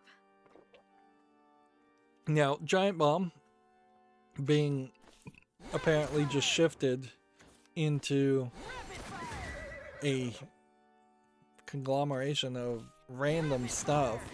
Like, there really is no theme around it. To get a bigger audience doesn't really make a lot of sense. It doesn't feel like you're going to get a bigger audience. It doesn't feel like there's cross communication. If I'm a big fan of video games, I may be a big fan of Power Rangers, but probably not that big of a fan of Power Rangers. If I'm a big fan of Power Rangers, there's no real crossover for video games. There's like one good Power Rangers game that I can even think of, and it's just a fighting game, Battle for the Grid.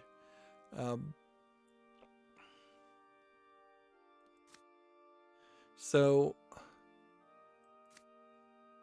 I don't think they even know what they're doing. It sounds like just blatant, insane incompetence here, an insane desire for growth. Now, at some point, can Giant Bomb do what G4 did and just be all about cops reruns? Son of a gun, ain't you? It's harder, certainly. It's harder to pull it off. Nobody's gonna pay for a premium membership at Giant Bomb to just see the old content of Giant Bomb, an old Bombcast. It's not that valuable of content the week after it's aired. See you around, Slick. Even if they were to just fire everybody and make it a stagnant website. And I kind of have to feel bad for the guy who technically is in charge of Giant Bomb, basically being put under a new guy and having a kid and being kind of stuck needing a job for healthcare and needing a job to stay in California, which I think he is probably working very hard to move out of California and probably quit the job. And I definitely would believe that Nextlander becomes the new Giant Bomb, but I don't know if a new Giant Bomb really even matters. Like, they haven't been great in a long time, certainly.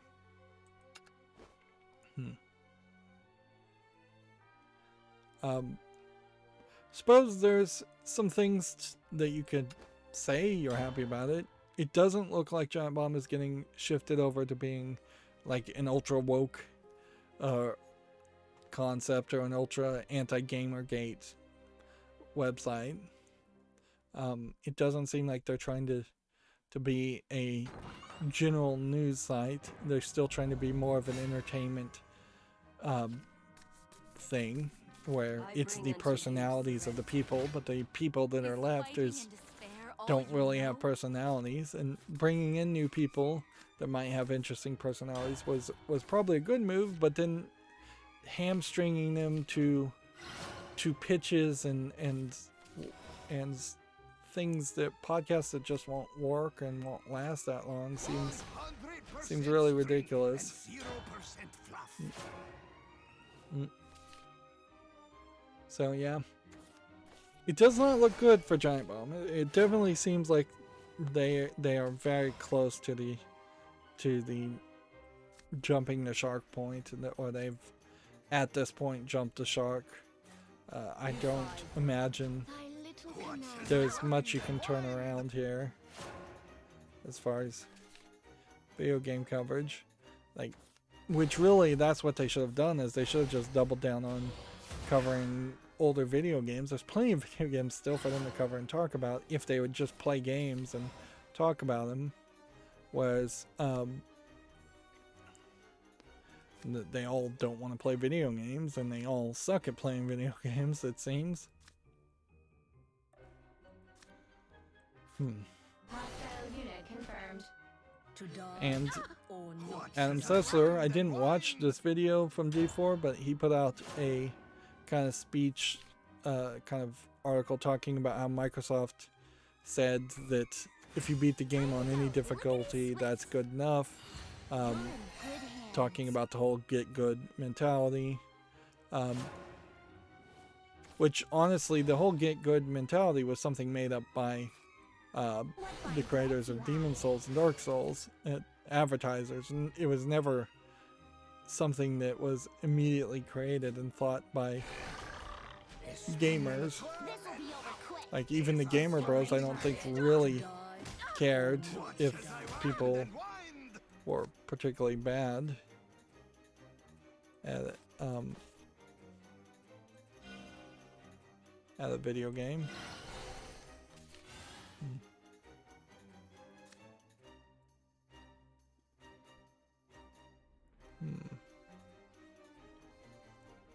We'll hold on to that for later. I'll protect you with everything I've got. So yeah.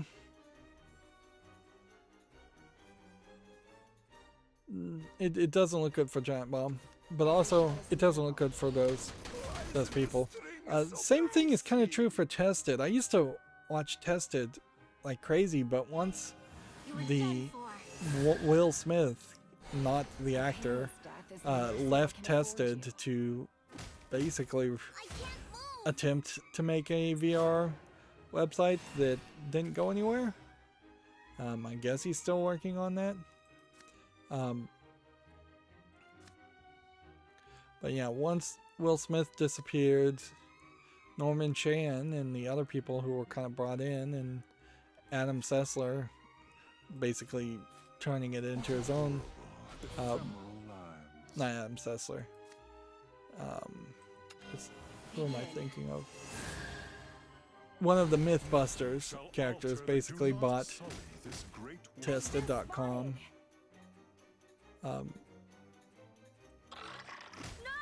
And that kind of wrecked it and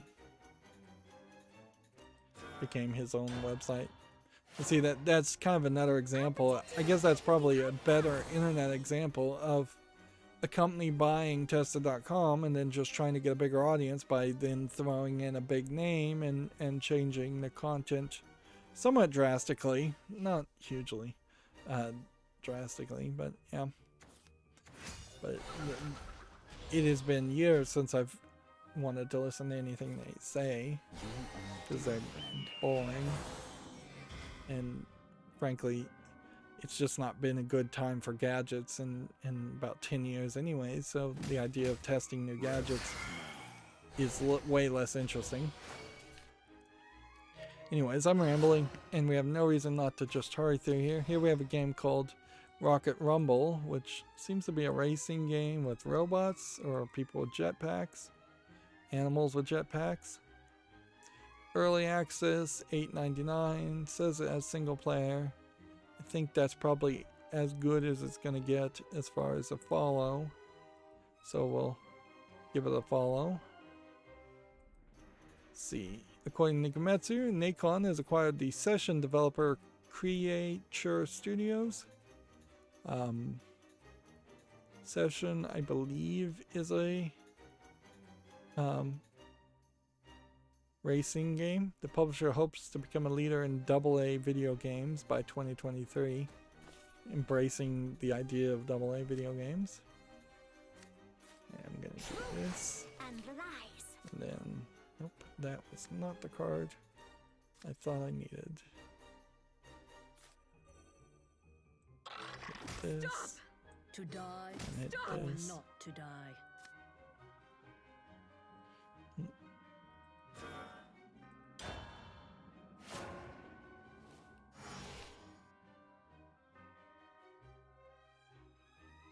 let's see. Jeonyeon Sword 7 for PS4 and Xbox One launches in September for the West, according to Gematsu. You're in good hands.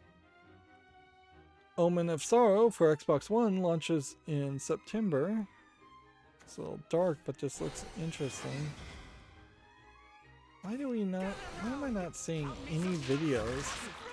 It's a horror-themed fighting game. Did I block videos?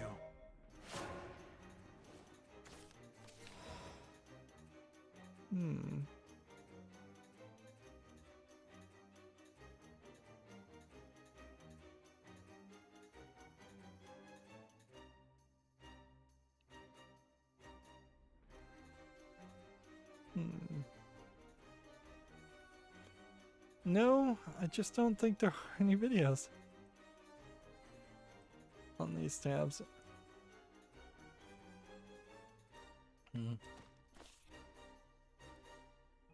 Guess we'll play this to kill that. Today was a right good day.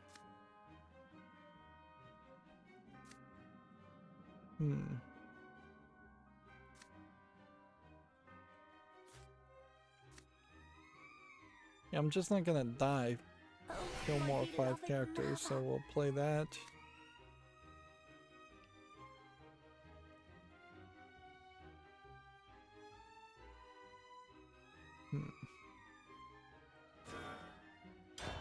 The Street Fighter Champion Edition Summer 2021 update came and went.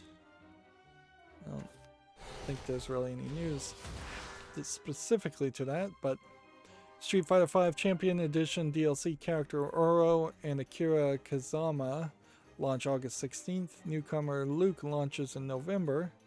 I guess this is Luke. This is Oro. And let's see, what else? Several different fighting moves being shown here from Oro.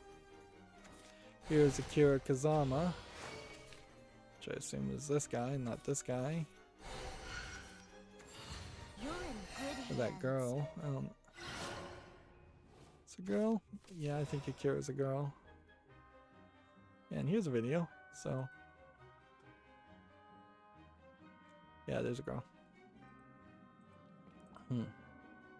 So I guess that was just a case that Gematsu really didn't have that many videos to show.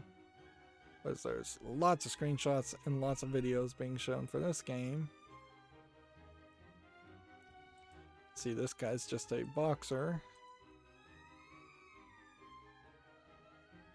Which, if anything, I think this points out that the Street Fighter concept A, fails when you put it in a boxing ring because you're no longer street fighting, and B, fails if you're trying to do something like boxing, because that is not boxing by any means. That's not MMA or anything like that. It is just magic fist flying, doing as much damage as possible. Thy little canary. I can play this on the next turn. Or I could play this if I had 8. I messed up by not playing that first.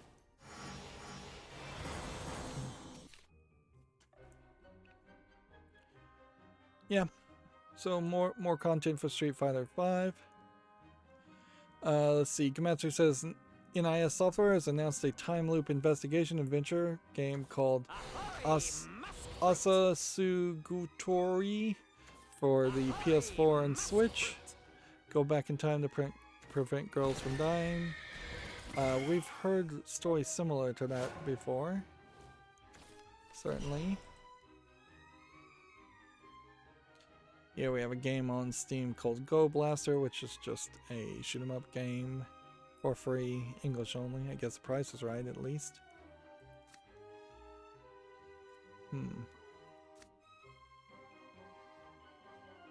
2 damage to all enemy followers. Summon that. Guess you do this?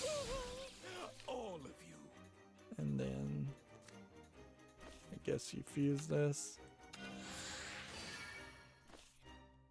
And then guess you do this. Everything was a lie.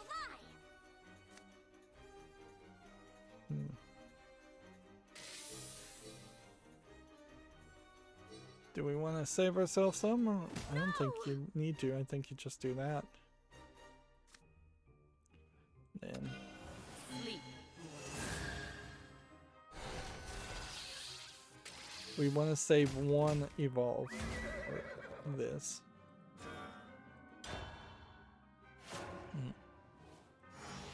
Here we have a game on Steam called My Time Alive, which looks like it's an asset flip first-person shooter game. Of no interest. $2.69, English only. Smooth scrolling, still haven't done anything with. Here we have a game called FM45 Sprite Man Adventures, which looks like nothing. 99 cents, English only. Here we have a game called Valor, which looks like nothing. Asset flip, free to play. I guess the price is better there. Online PvP, third party EULA. Just gratitude. Here we have a game called Schwip, which looks like it's a Asteroids clone. I will give this some credit that this does look like it is better thought out and more polished as far as gameplay mechanics than most Asteroids clone games. Seems like you have a tail that you have to whip in a circle to attack people. $6.79, however, is way too expensive for my taste for that style of game. English only. Part of the problem, of course, is I just don't want... I don't want to play those kinds of games anyways. Good day.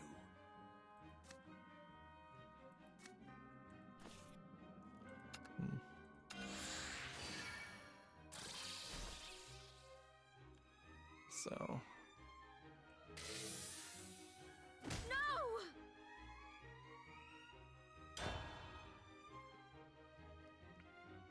that got me where I needed to be. Here we have a game on Steam that's all in Asian characters. It looks like a cell phone game, Chinese MMO, RPG. Early access, Chinese only. Here we have Super Raft Boat VR, which seems like you're on a raft, but you're shooting monsters. Yeah, they managed to kill me. It's a shame.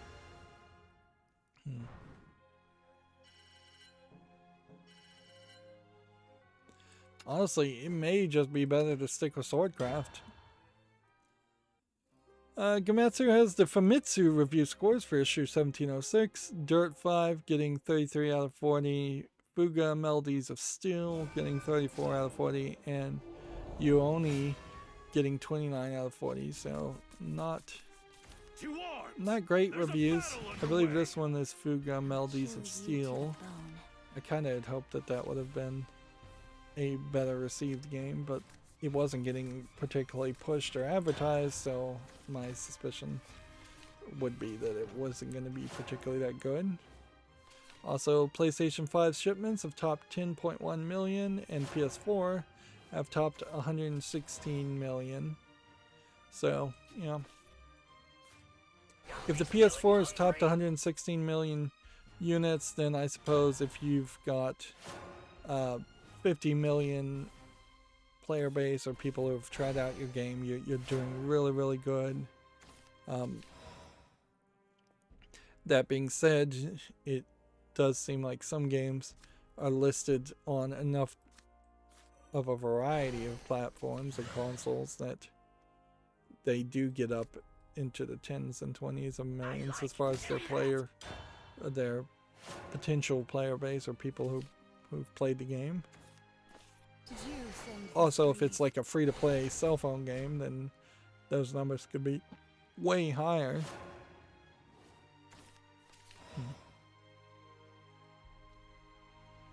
Let's see. Go and just play that. I think we may have already talked about this, but Death End Request 2 for Switch launches August 19th in Japan. Western release not due out until 2022. Maybe what we reported previously was that Death's End Request 1 was coming out in the West. That would make some sense. Certainly, is that they are staggering the releases. Which I'm a little surprised we don't see more of that, frankly, for small Japanese companies to just stagger the release and make it come out at different times.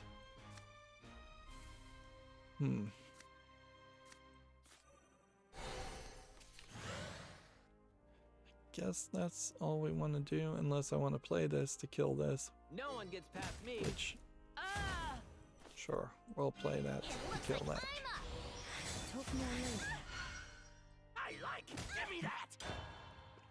Here we have a game on Steam called Hexagon World, which just looks like a Hexagon game of no interest. $5.99, English only. Here we have a game called Secret of the Rindrasha Blade, Chapter 1 and 2, which looks like it's an 8-bit RPG of no interest. $4.99, English only. Here we have a game called Beached, which looks like it's probably an asset flip game. It looks kind of pretty, but then you look at the UI and the soft cell CG, and yeah, it's just a standard asset flip survival game. Early access, free to play, online PvP, English only. I doubt we'll see any real embracing of that. Okay, so this works. Well, That's too bad. Give me that.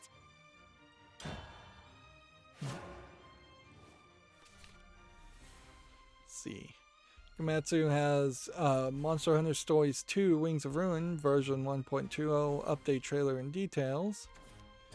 We're starting to see far too many instances of things getting updates, even if they are. Like, this doesn't, to me, look like a cell phone game by any means, but maybe it is. Maybe it's just got really nice attack animations that get very repetitive. But it doesn't really look like that to me. No, it's on Switch and PC via Steam. So it's not a cell phone game. But we are definitely running into scenarios where the games are kind of just staying Save yourselves. constantly getting updates and making it hard to make a decision as far as when you actually would want to play this. A horror adventure game called Last Light has been announced for PC and Switch, due out August 26th on PC, according to Gamatsu. It's on Steam, so you should probably just jump over to the Steam page. Probably be easier. Honestly, it might be easier to watch the trailers on Gamatsu, but actually the videos tend to load fairly quickly on Gamatsu. It's when you start getting at these images. Maybe that's the issue, certainly, is that there are sometimes we look at a game on Steam and the video autoplays. So maybe if I just stopped videos from autoplaying, then that would save me some time. This animation style is very different. I've seen sort of some horror games that sort of look like this. The chibi kind of Western art style. It's chibi in that it's anatomically small, but it's more Western with like big eyes, like that painting artist lady. So yeah, it kind of has that big eyes feel, but not quite to that point. So there's definitely something off-putting and creepy about this that makes it a good candidate for a horror game. Japanese full audio, I'm gonna prematurely put this on the fall list because I think it deserves a look. Alright, I'm gonna have to move really fast here. Got a job.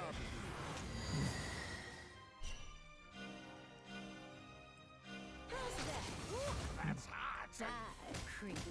I'm home. My loyalty is ironclad. Yeah, I didn't move as fast as I should have there. I could have gotten off another attack.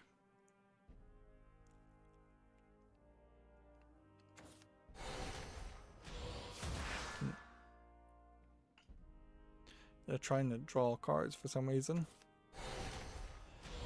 Super Monkey Ball Banana Mania adds Beat from Jet Set Radio. So, yeah. I imagine we'll see several other Sega characters showing up in Banana Mania. That would help advertise the game, certainly. It's just constantly drawing cards to get to one. Here we have a game on Steam called Power and Revolution 2021 edition. It's a 4X sandbox game, politically focused. There might be something interesting on that. Here you have a slightly chubby-faced Hillary Clinton style character. $49.99 is asking a lot though. English and French full audio, but not Italian full audio, but also German and Spanish full audio, but not any of the other languages full audio. Well, that seems like almost realistic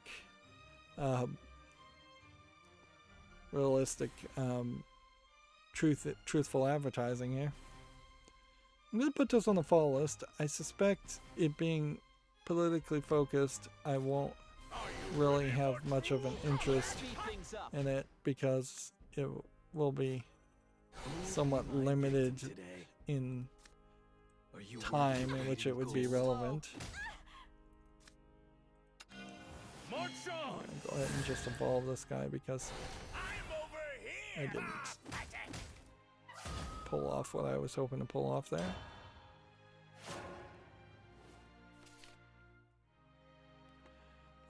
Next we have a game on Steam called Bully Ball, which looks like a extremely low polygon, low effort game. Early access, VR for $1.69, English only. Way too cheap for VR. What is this? Enemy or no, you did good.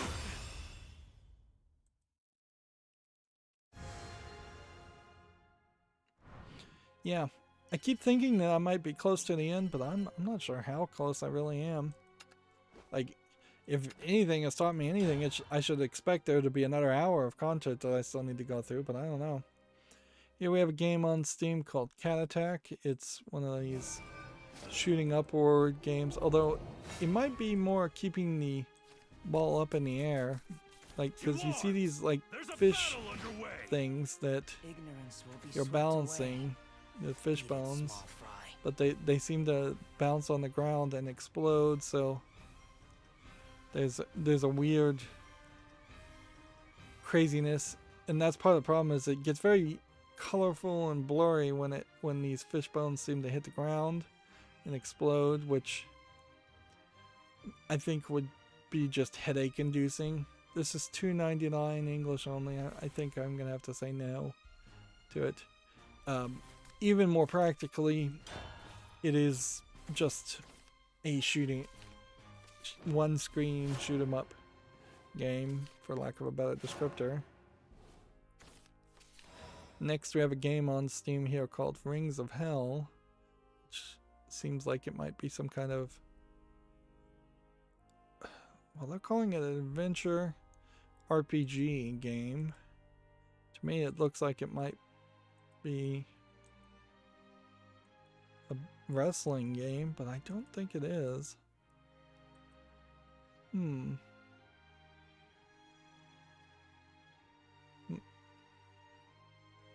It's free, which is weird. Is it a student project? Indie development of 7 graduate students from the Florida Entertainment Academy. Okay, it's a student project, so for that reason I'll put it on the follow list. And it's a shame that this kind of looks like an interesting game if you were to try and make a bigger experience here of a devil run wrestling hell that feels a lot like a Persona game, which might be the best descriptor to use.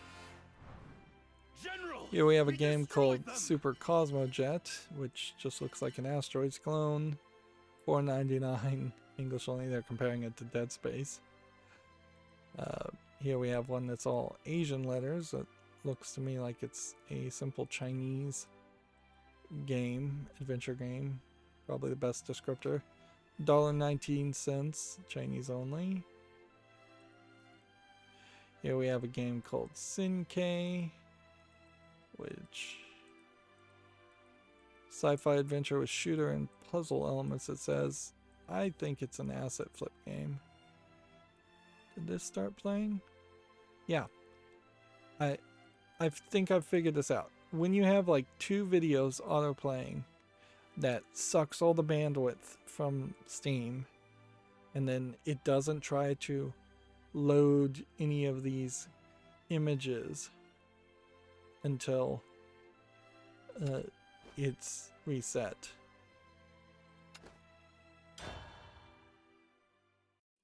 Yeah, looking at these though, yeah, this is an asset flip garbage game. Some of this like Chinese communist propaganda imagery might be interesting to see in a game if used properly, but I don't even know if modern China I guess you're looking does for a fight. the whole Chinese propaganda stuff. They've become much more subtle, and I don't know, maybe this isn't Chinese. I don't know why I thought this was Chinese. Apologies. This is Stalin. This is old Russian propaganda imagery. Again, same thing though. Oh, I know why I thought Chinese, because here's the old Chinese communist leader right next to Stalin. Yeah, this game is $2.99, several languages. Some of that iconic imagery certainly could be used. If anything, I would argue that games like Control kind of failed to properly use the brutalist architectural design as well as it could have, and that became far too much of a selling point when really all it was just a lazy way to design offices.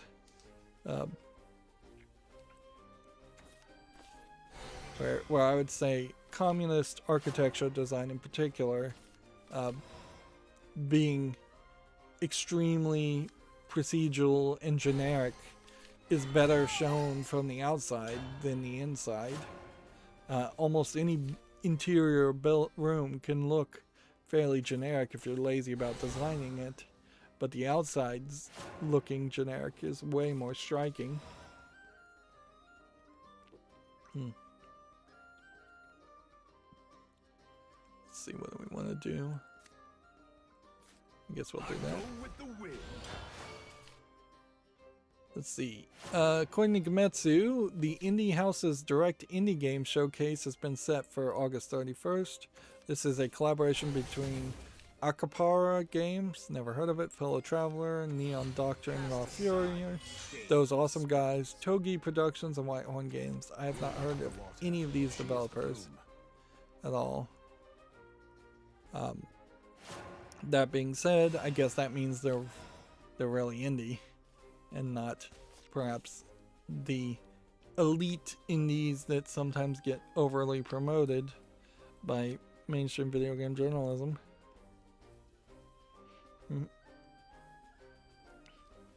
Yeah, sure would be nice if at some point in the future there were just so many more indie games journalists out there that the phrase mainstream video game journalism loses all of its meaning. At a certain point, we're getting to that. Like, if if you have Jason Schreier and Bloomberg News being the only person that's actually reporting, and you see people like Polygon and Kotaku and other websites, Giant Bomb even, all disappear, there really would barely be any video game journalists left. And it's not like game publishers need video game journalists that much. They can manipulate YouTubers just as well, if not better. Are you ready for truth? Stay away from me. What is this? Covenant Mage. Covenant Mage. So maybe we'll get some I'll design a brighter future for everyone. some new announcements for indie games.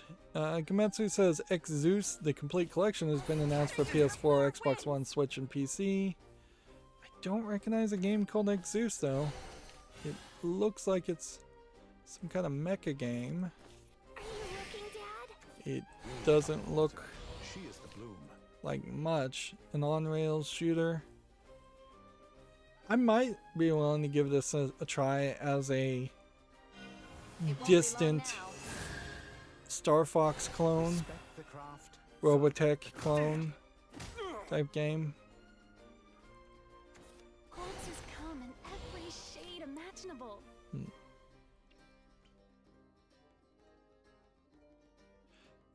Let's see. Kimetsu has an article here. A game called Zool Redimensioned has been announced for PC. This was an Amiga classic, quote-unquote, action platformer coming out in August. I have never heard of this, but then again, I did not play Amiga games, and so it very well may have been a classic for Amiga games. That whole first generation and second generation of consoles before the NES are beyond me. And most of those first and second generation games were terrible and they just don't have any relevancy. This doesn't look terrible as a remaster, but it also doesn't like really address a modern gameplay style. So this feels a lot like a Sonic game. Guess we have to do this, don't we? More fear, more terror. Alright, well.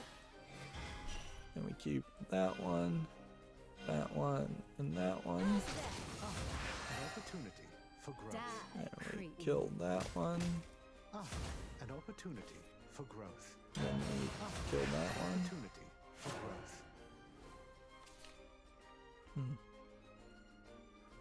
See, Gamma Sutra has an article here. Netmarble has acquired the SpinX games for $2.19 billion to expand into social casino genre. You let go of my hand. And we can see Now you'll pay. Gamma Sutra seems to look fine.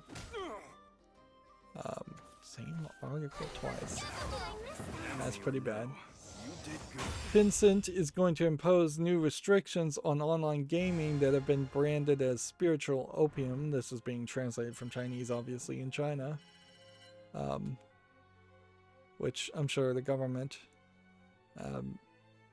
put some pressure on them to do that. Shortly after this article, an announcement was made by Tencent. 60 billion was wiped off Tencent's market capitalization during early trading, which, yeah, the stock markets are basically just fake money at this point, particularly in other countries, I would imagine.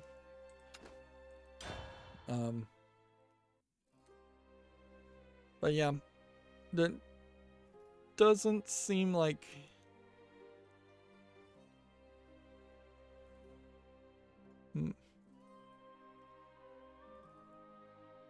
and there's a direct description as to what things labeled as spiritual opium Is fighting and despair all I guess the idea is they're saying all game is a spiritual opium, in the sense that it is online gaming is addictive and a drug, and so Tencent is going to impose new restrictions on all online gaming. Okay, that makes more sense. I was thinking there was a specific category of games that were self-labeling themselves as spiritual opium. Okay, well, that definitely makes more sense. Yep, Tencent and the Chinese online gaming issue is going to consistently be a problem. Or it's probably at least 50% a made-up problem by the Chinese government. It's not like I think Chinese kids have a lot of other things to do. I don't think they have the ability to go outside and play because of just pandemic and overcrowded reasons and smog reasons. I don't think there's a ton of like parks and forests in most places in China for kids to go outside and play, and I don't think kids these days really want to do that. I don't think they have robust movie, music, and books and entertainment otherwise, and so it's not surprising that they would want to play video games. Same as everywhere else in the world where kids want to play video games as much as possible.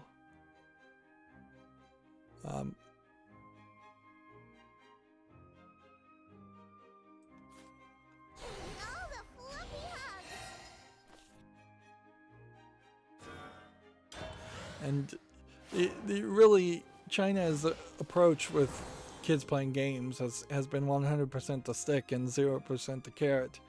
Whereas I think they could probably build a whole lot of soccer fields and a whole lot of places for people to play sports and do more physical things and do different things if they didn't say no to everything. China is kind of the abusive parent that just wants to make the wife and the kids miserable at all times and are just saying no to everything for no real reason. Which sadly there are some parents that are very much like that, and they're not telling people no for any good reason, just because they like saying no and like being in control. Big negative Nancy type parenting. Moving on, Gamasutra has a article here. Second Life developer Linden Lab will ban gacha mechanics later this month. So, yeah, I didn't realize Second Life was still kind of doing anything. I find that slightly more surprising than any other element is that that Second Life hasn't been completely abandoned at this level. You're in good hands.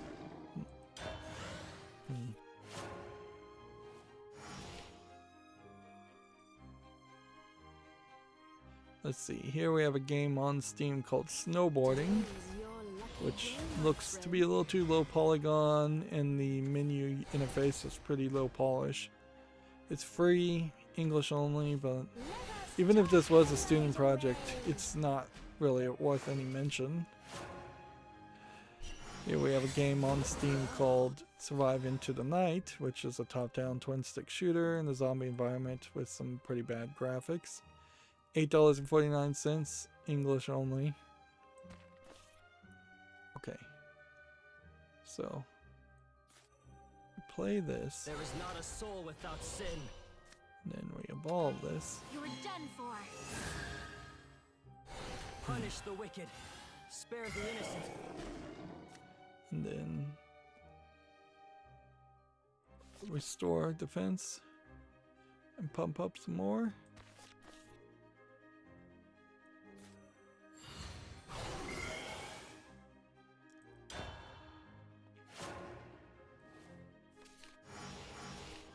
Let's see. According to Gametsu, Rico London launches September 2nd, a cel-shaded buddy cop first-person shooter. I know there was kind of a game that sounds like this, but I'm not sure if it really is Rico. Let's check out its Steam page. Rico London from Ground Shatter. Which, man, I haven't heard. I haven't seen any of these games. Yeah, they have a mixed game called Super Epic Entertainment War. They have a game called Battle Axe, which is mixed. And they have Rogue Glitch, which is overwhelmingly positive. So they're doing 1 out of 3 as far as quality games, and their overwhelmingly positive game is a roguelite that focuses on platforming. Let's see. Yeah, I just don't think there's a gameplay mechanic here I'd really want to play. That's too much frustration and precision platforming for me.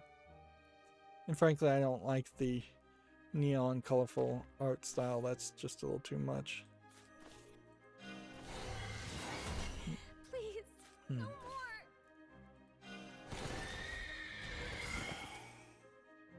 Let judgment fall. There we go.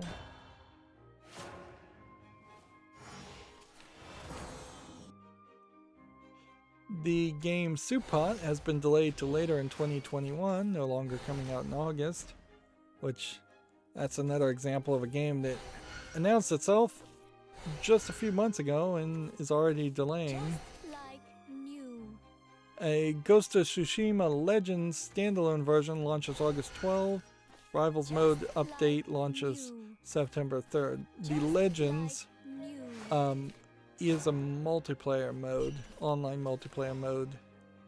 So it seems like what they're trying to do is make Ghost of Tsushima a long-running series of games, which I don't know if that's really going to work, but it's an attempt.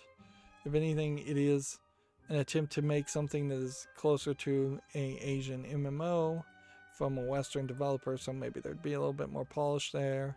Maybe they could steal some audience that way. Right, we can do 12 damage right now. This is where I truly shine. So if I do this, then this, Let judgment then fall. this, Your I strength win. is formidable. Let's see. According to Gametsu, a roguelike deck builder, Chrono Faction Tokyo Rain, has been announced for Switch and PC. Which, let's see if I can play this video.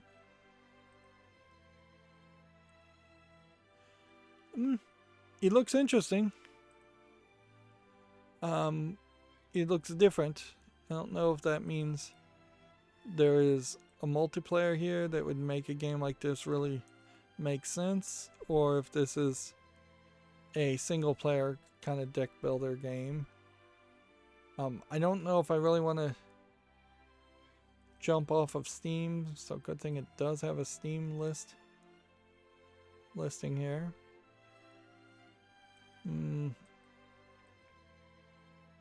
It's labeled as a trading card game, but I don't know if it's a collectible card game. Single player online PvP.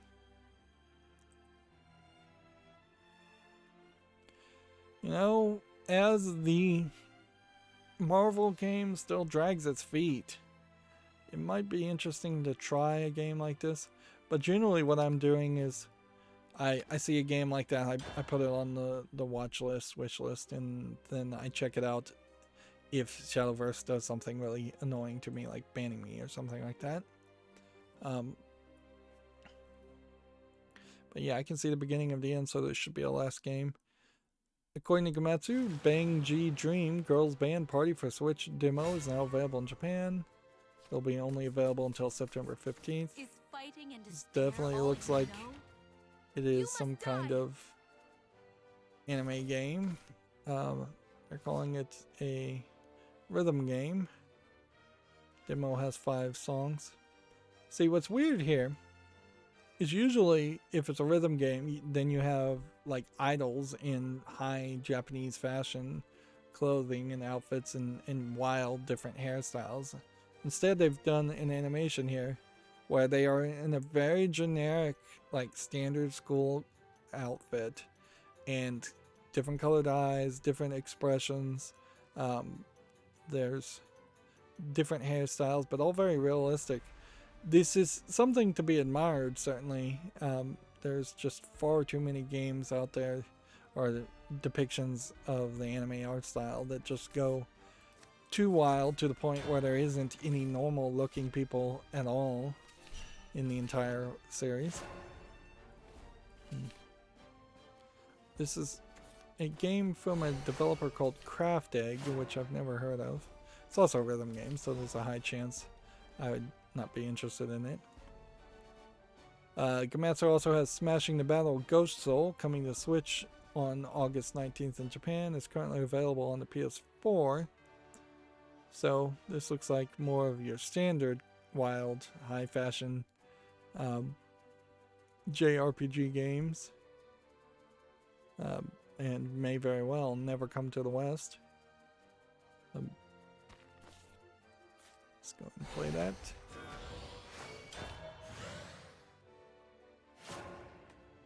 It does seem like more games are getting announced, and we are back to the feeling, or Japan dipping their toes in announcing games and trying to release games. It felt like there was a bit of a glut there before, and I'm hoping that glut is gone, or it was just a seasonal glut. I'm saying glut, but I mean the opposite of glut. I mean drought. There was a bit of a drought there. It looks like I'm up.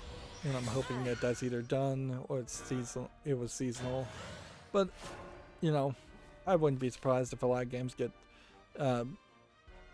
pushed off. And it probably would be very interesting to just compare games announced for 2020, 2021 versus games actually released for 20 and 2021.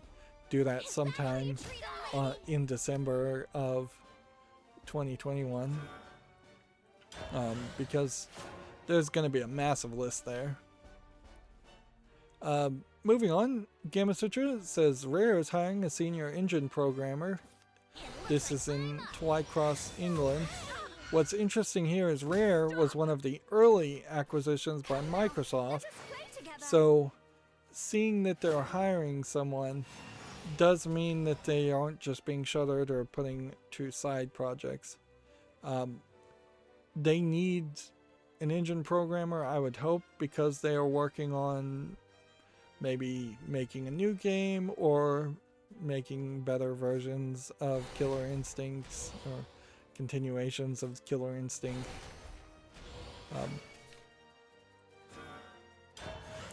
But yeah, any hiring is probably good news. We already talked about this, but Gamasutra says the Blizzard president and HR exec depart after staff protest and harassment lawsuits. I believe there's another lawsuit that's also been filed. Jin O'Neill and Mike Ybarra have been appointed co-leaders of Blizzard effective immediately.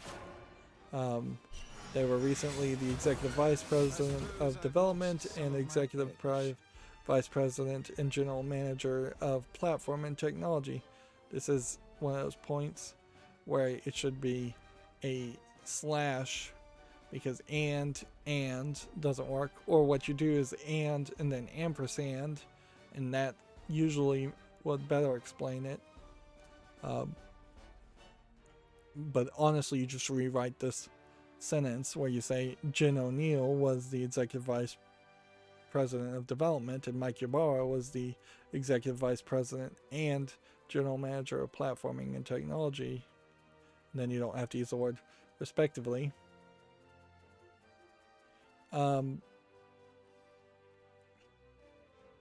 There's a lot of updates here. It's not really quite a solution still. Just firing Blizzard employees. This is one of those rare cases where the upper management is I shall take the is front. actually going to get fired for bad behavior, Rise again. which rarely happens, or has rarely happened in the past. Let's see.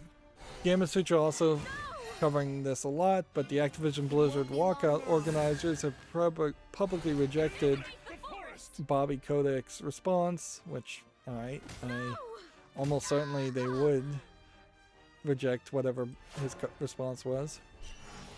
And Activision Blizzard warns financials could be hit by the California lawsuit. Non-Activision Blizzard news we have from Gamma Sutra is that the Spanish mobile studio Unusual, I guess that's that's the name of it. They netted 3.6 million from the Free Fire publisher Garena. That was a fine bout. So basically, Garena has invested in them.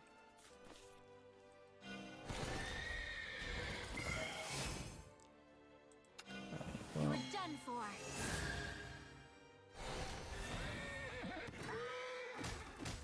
And finally, it comes to this. You're in good hands. You wouldn't.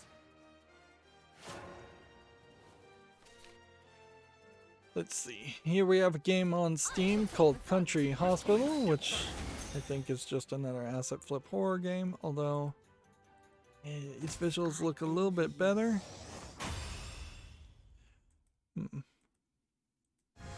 So there might be something here. I think I probably need to log into my account on Steam to get it to stop auto-playing videos. I guess I put this on the follow list. $8.49, English only. Here we have a game on Steam called Bang for Your Truck, which is just way too much neon color. $4.49, split screen, PvP only. That's a pretty bad offering. Here we have a game called Sudoku Colorful, which those pastel colors are way too bright for my eyes. Yeah. I wouldn't mind a little color in a Sudoku game, but I don't want a color gradient in the background to make it worse, and I don't want pastels. That's $1.19, several languages. I'm gonna reject that.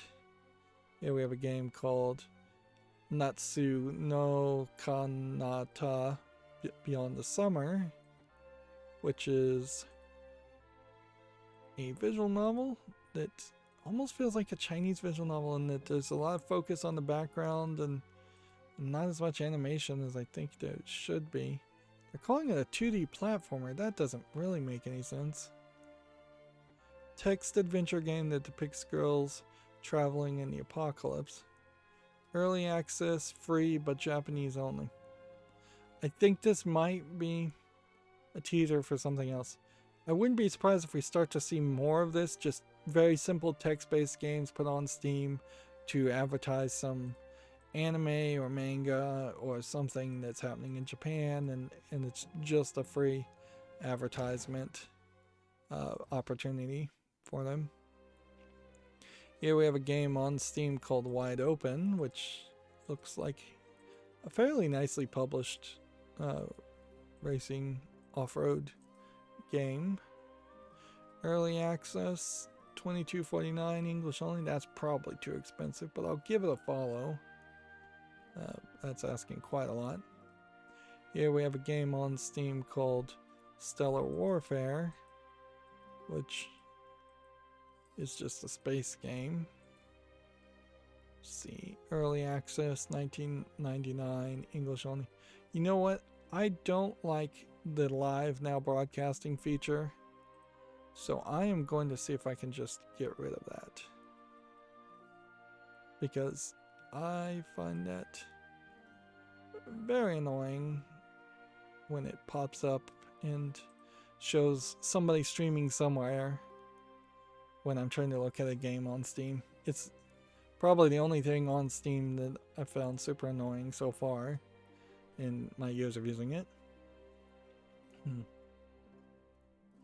Let's see. According to Video Games Chronicle, the first Pokemon update rebalances most of the Pokemon. Version 1.1.4 tweaks the stats and moves of 14 of the 21 available Pokemon. Unite is more of a League of Legends clone than anything else. Long list of changes here if you're interested in checking that out. Video Game Chronicles also has this. A Activision Blizzard exec Fran Tansent has deleted their Twitter profile following an inflammatory post about whistleblowing. So tensions obviously are very high.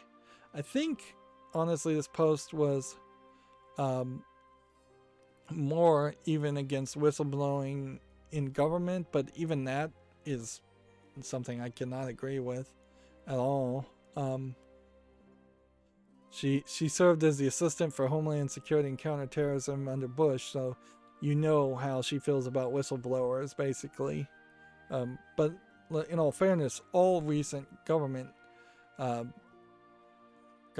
presidencies have been incredibly anti-whistleblowing and anti-whistleblowers who show how even when given nearly unlimited rope, the government often breaks its own laws to do something more extreme, spy on people and do illegal or war crime activity. Ryan Watts, who is the head of gaming at YouTube, retweeted that there's this Fortnite game event called the Rift Tour. Seems like you're picking a winner and chooser there, but I mean, I guess you kind of have to if you're going to tweet anything. Ryan Watt tends not to really tweet much of anything of use one way or the other, though, so I feel like there's less of a, well, I guess there's not anything else to say there. He says some of that stuff sometimes, but usually he's not very helpful. Like YouTube in general is not that helpful for any kind of content creator, particularly gaming content creators, but certainly other kind of content creators get treated even worse than gaming content creators.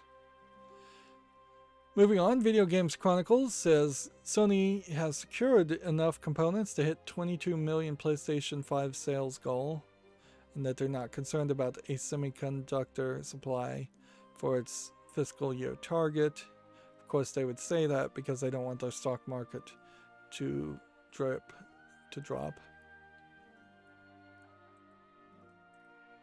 Here we have a game on Steam called Demons of Asterborg, which it's a little more zoomed in, so I'm willing to give it a little bit more slack.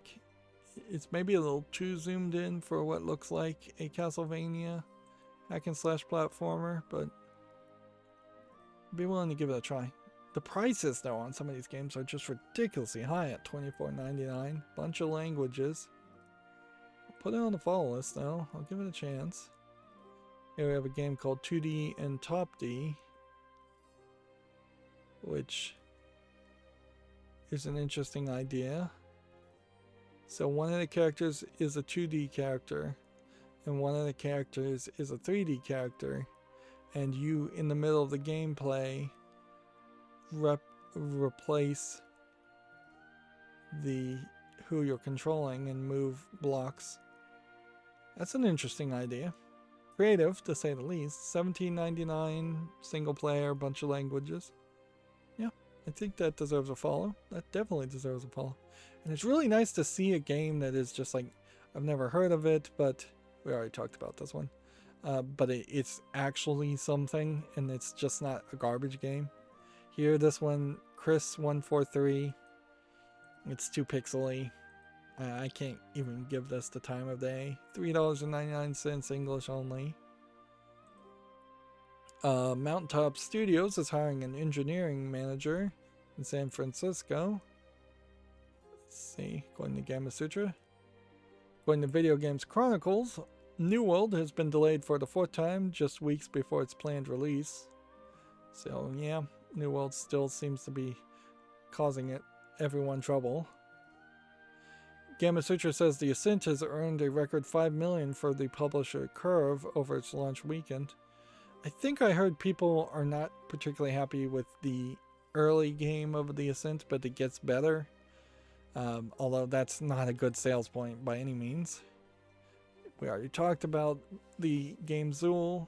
Apparently it's a cult 90s platformer. Phantasy Star Online has a new character class, according to Major Nelson. He tweeted that out.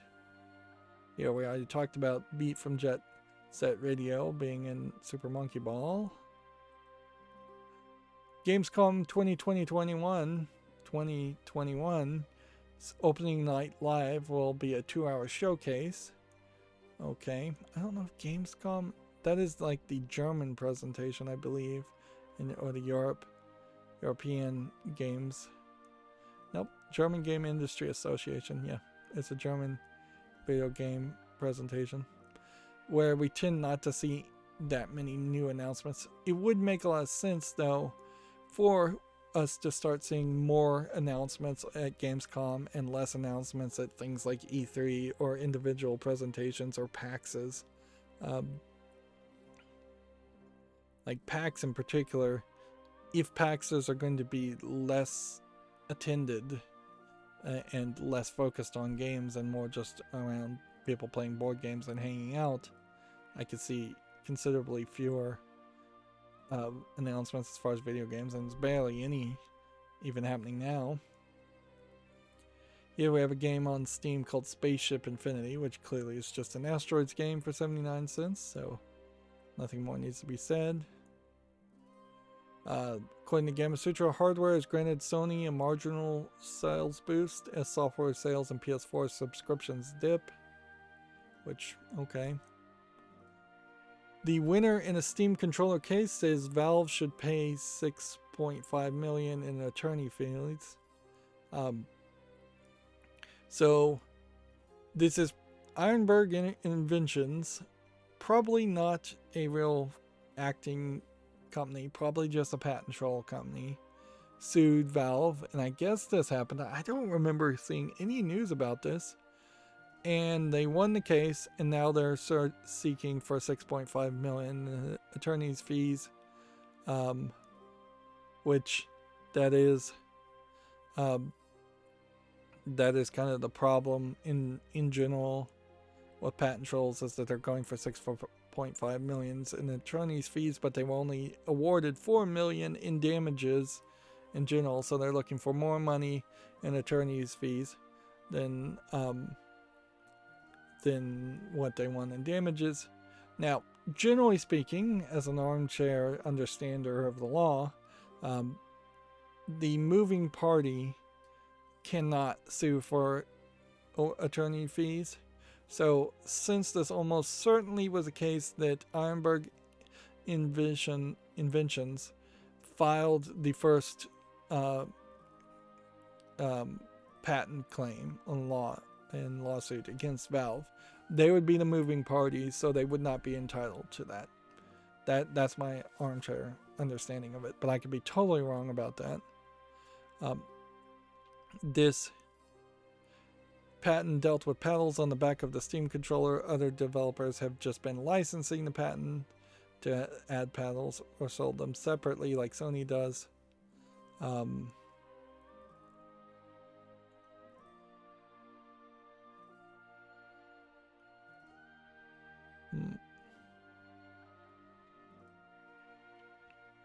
This probably was a case where Valve thought that this patent wouldn't hold up in court, and sadly it did. And it really is just an example of a very generic concept of having paddles on the back of a controller being patented, and then limiting society's ability to progress to have better controllers. And that definitely shows you why there aren't paddles on the main Xbox One, and there aren't paddles on the PlayStation 4 controller. It's because somebody there has a patent that is making money for doing nothing as a patent troll. Moving on, Gamasutra says, going forward, Unity developers will need Unity Pro to publish on consoles, which that's in a lot of ways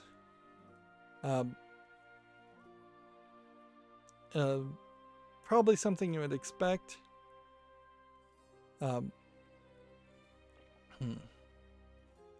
Whereas before it was a case, if their funding or revenue was greater than 200,000 in the last 12 months,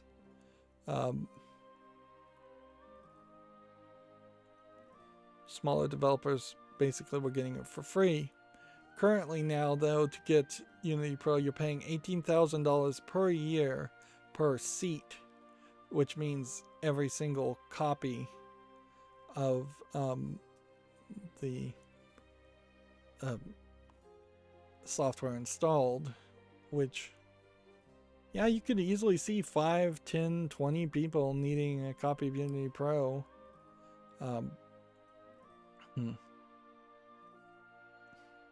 This is a bad way to license your software, though. It gets into the whole Windows thing.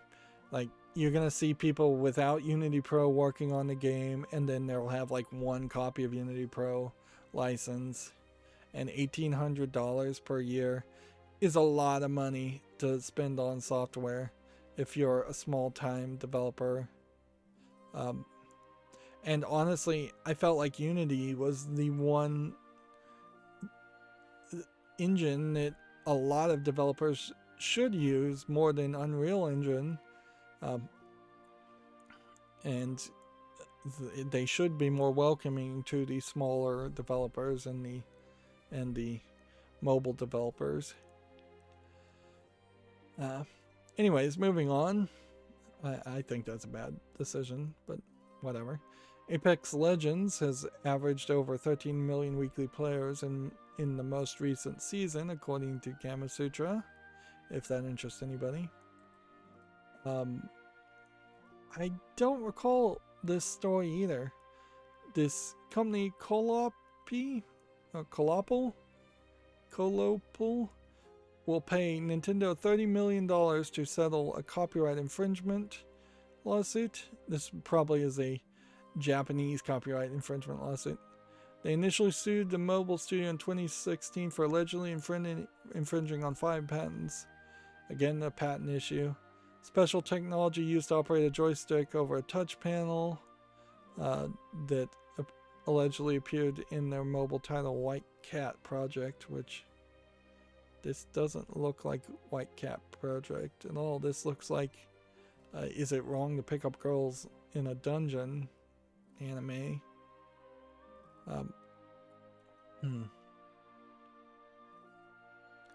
They said they're confident that their game does not infringe upon Nintendo's patent rights, which I guess this is patents over copyrights, which is a slight difference as far as lawsuits.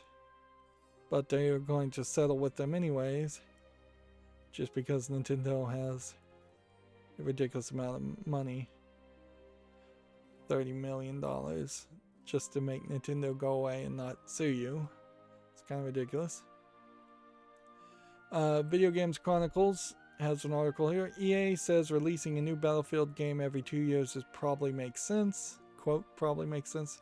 But the CEO, Andrew Wilson, also says players should think about Battlefield as a service.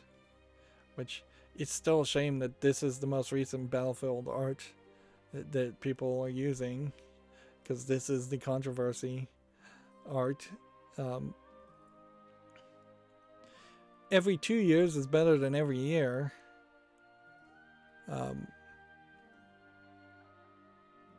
Yeah, which fairly frequent releases of Battlefield games. I'm not sure if there's much of a growing audience as far as Battlefield games in general. Let's see.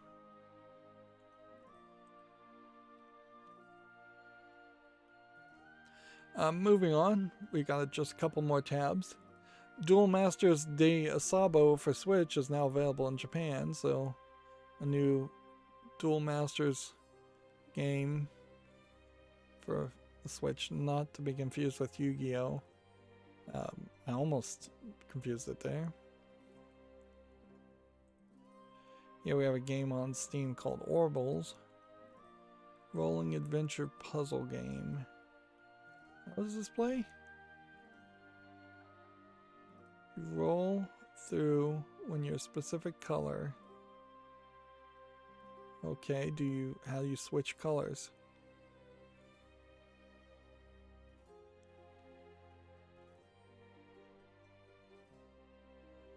I don't think there's enough of a game here. I think this is just a bad gameplay mechanic. It's from Farsight Studios, which is interesting because Farsight Studios is the makers of the Pinball Arcade. This is English, third-party EULA, $29.99.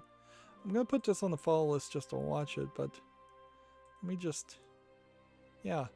They made Pinball Arcade. They pretty much abandoned Pinball Arcade when they lost the license. Then they made PBO, Professional Bowling Association Pro Bowling 2021, which you can see is mixed. And so now they're trying to do something very different.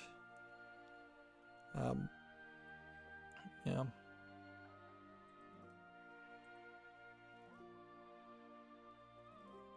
I talked about that. I already talked about that. Okay, so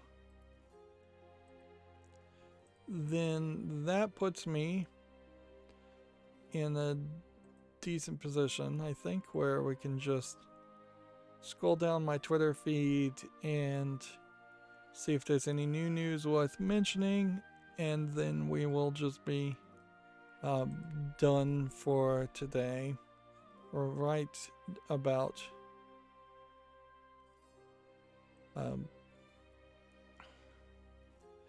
right, set us up nicely for Friday.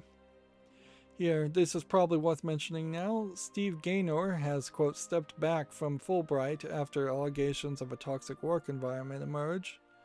So he's not working on open roads as much.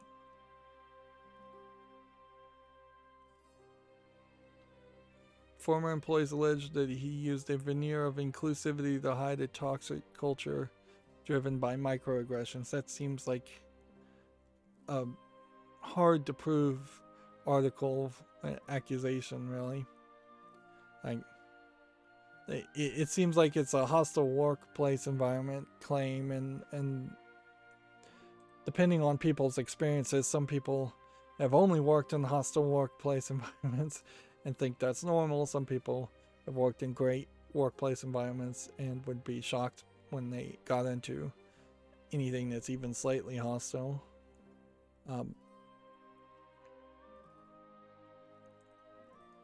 But yeah, sadly, most of the jobs I've worked in were very hostile workplace environments.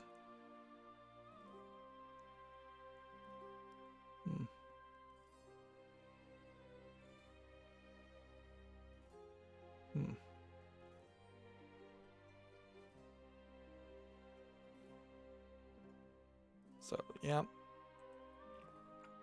The Fulbright company, I believe, was made, if I recall correctly, from former employees who left the Dimbulb company.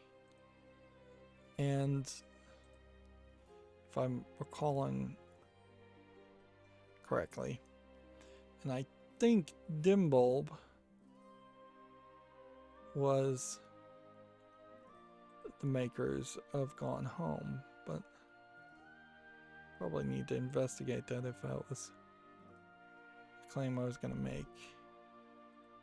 Let's see if we can pull up Gone Home.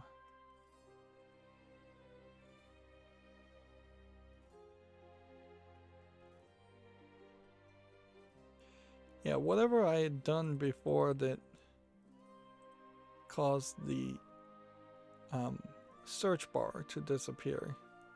I haven't got working right yet on Steam.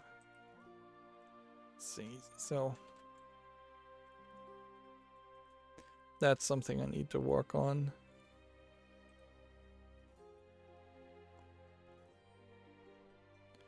Yeah. So here we can see Gone Home is made by Fulbright. As Fulbright made any other games, it made Tacoma and Gone Home and the Gone Home soundtrack and Open Roads. Whereas if I was to go back here and type in BIM bulb,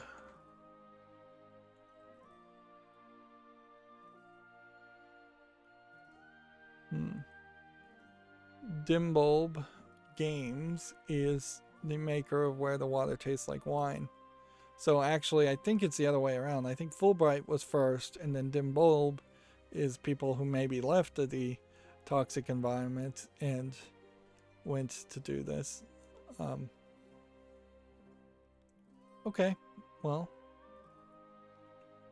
it's good to learn something, certainly. Alright, so then that should just leave me with about 3 more tabs to check, and then we'll be done for today.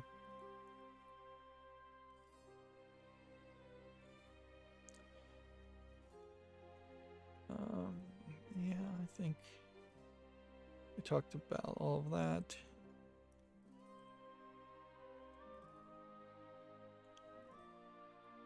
We talked about all of that. Let me just double check to make sure. Yep.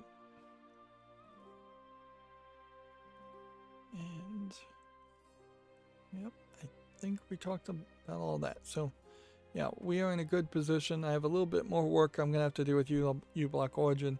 This time I think I'll probably try and back up the settings in a text file. That's going to be it for this stream. As always, I ask you to like, share, subscribe, comment, and watch every second of my videos. If you want a friend to follow me on any social media sites, there's a whole bunch of links down below. And if you want to support me further, there's a link to Patreon, or you can friend me on Steam and get me a game off my wishlist. Thank you for watching. Have a good evening.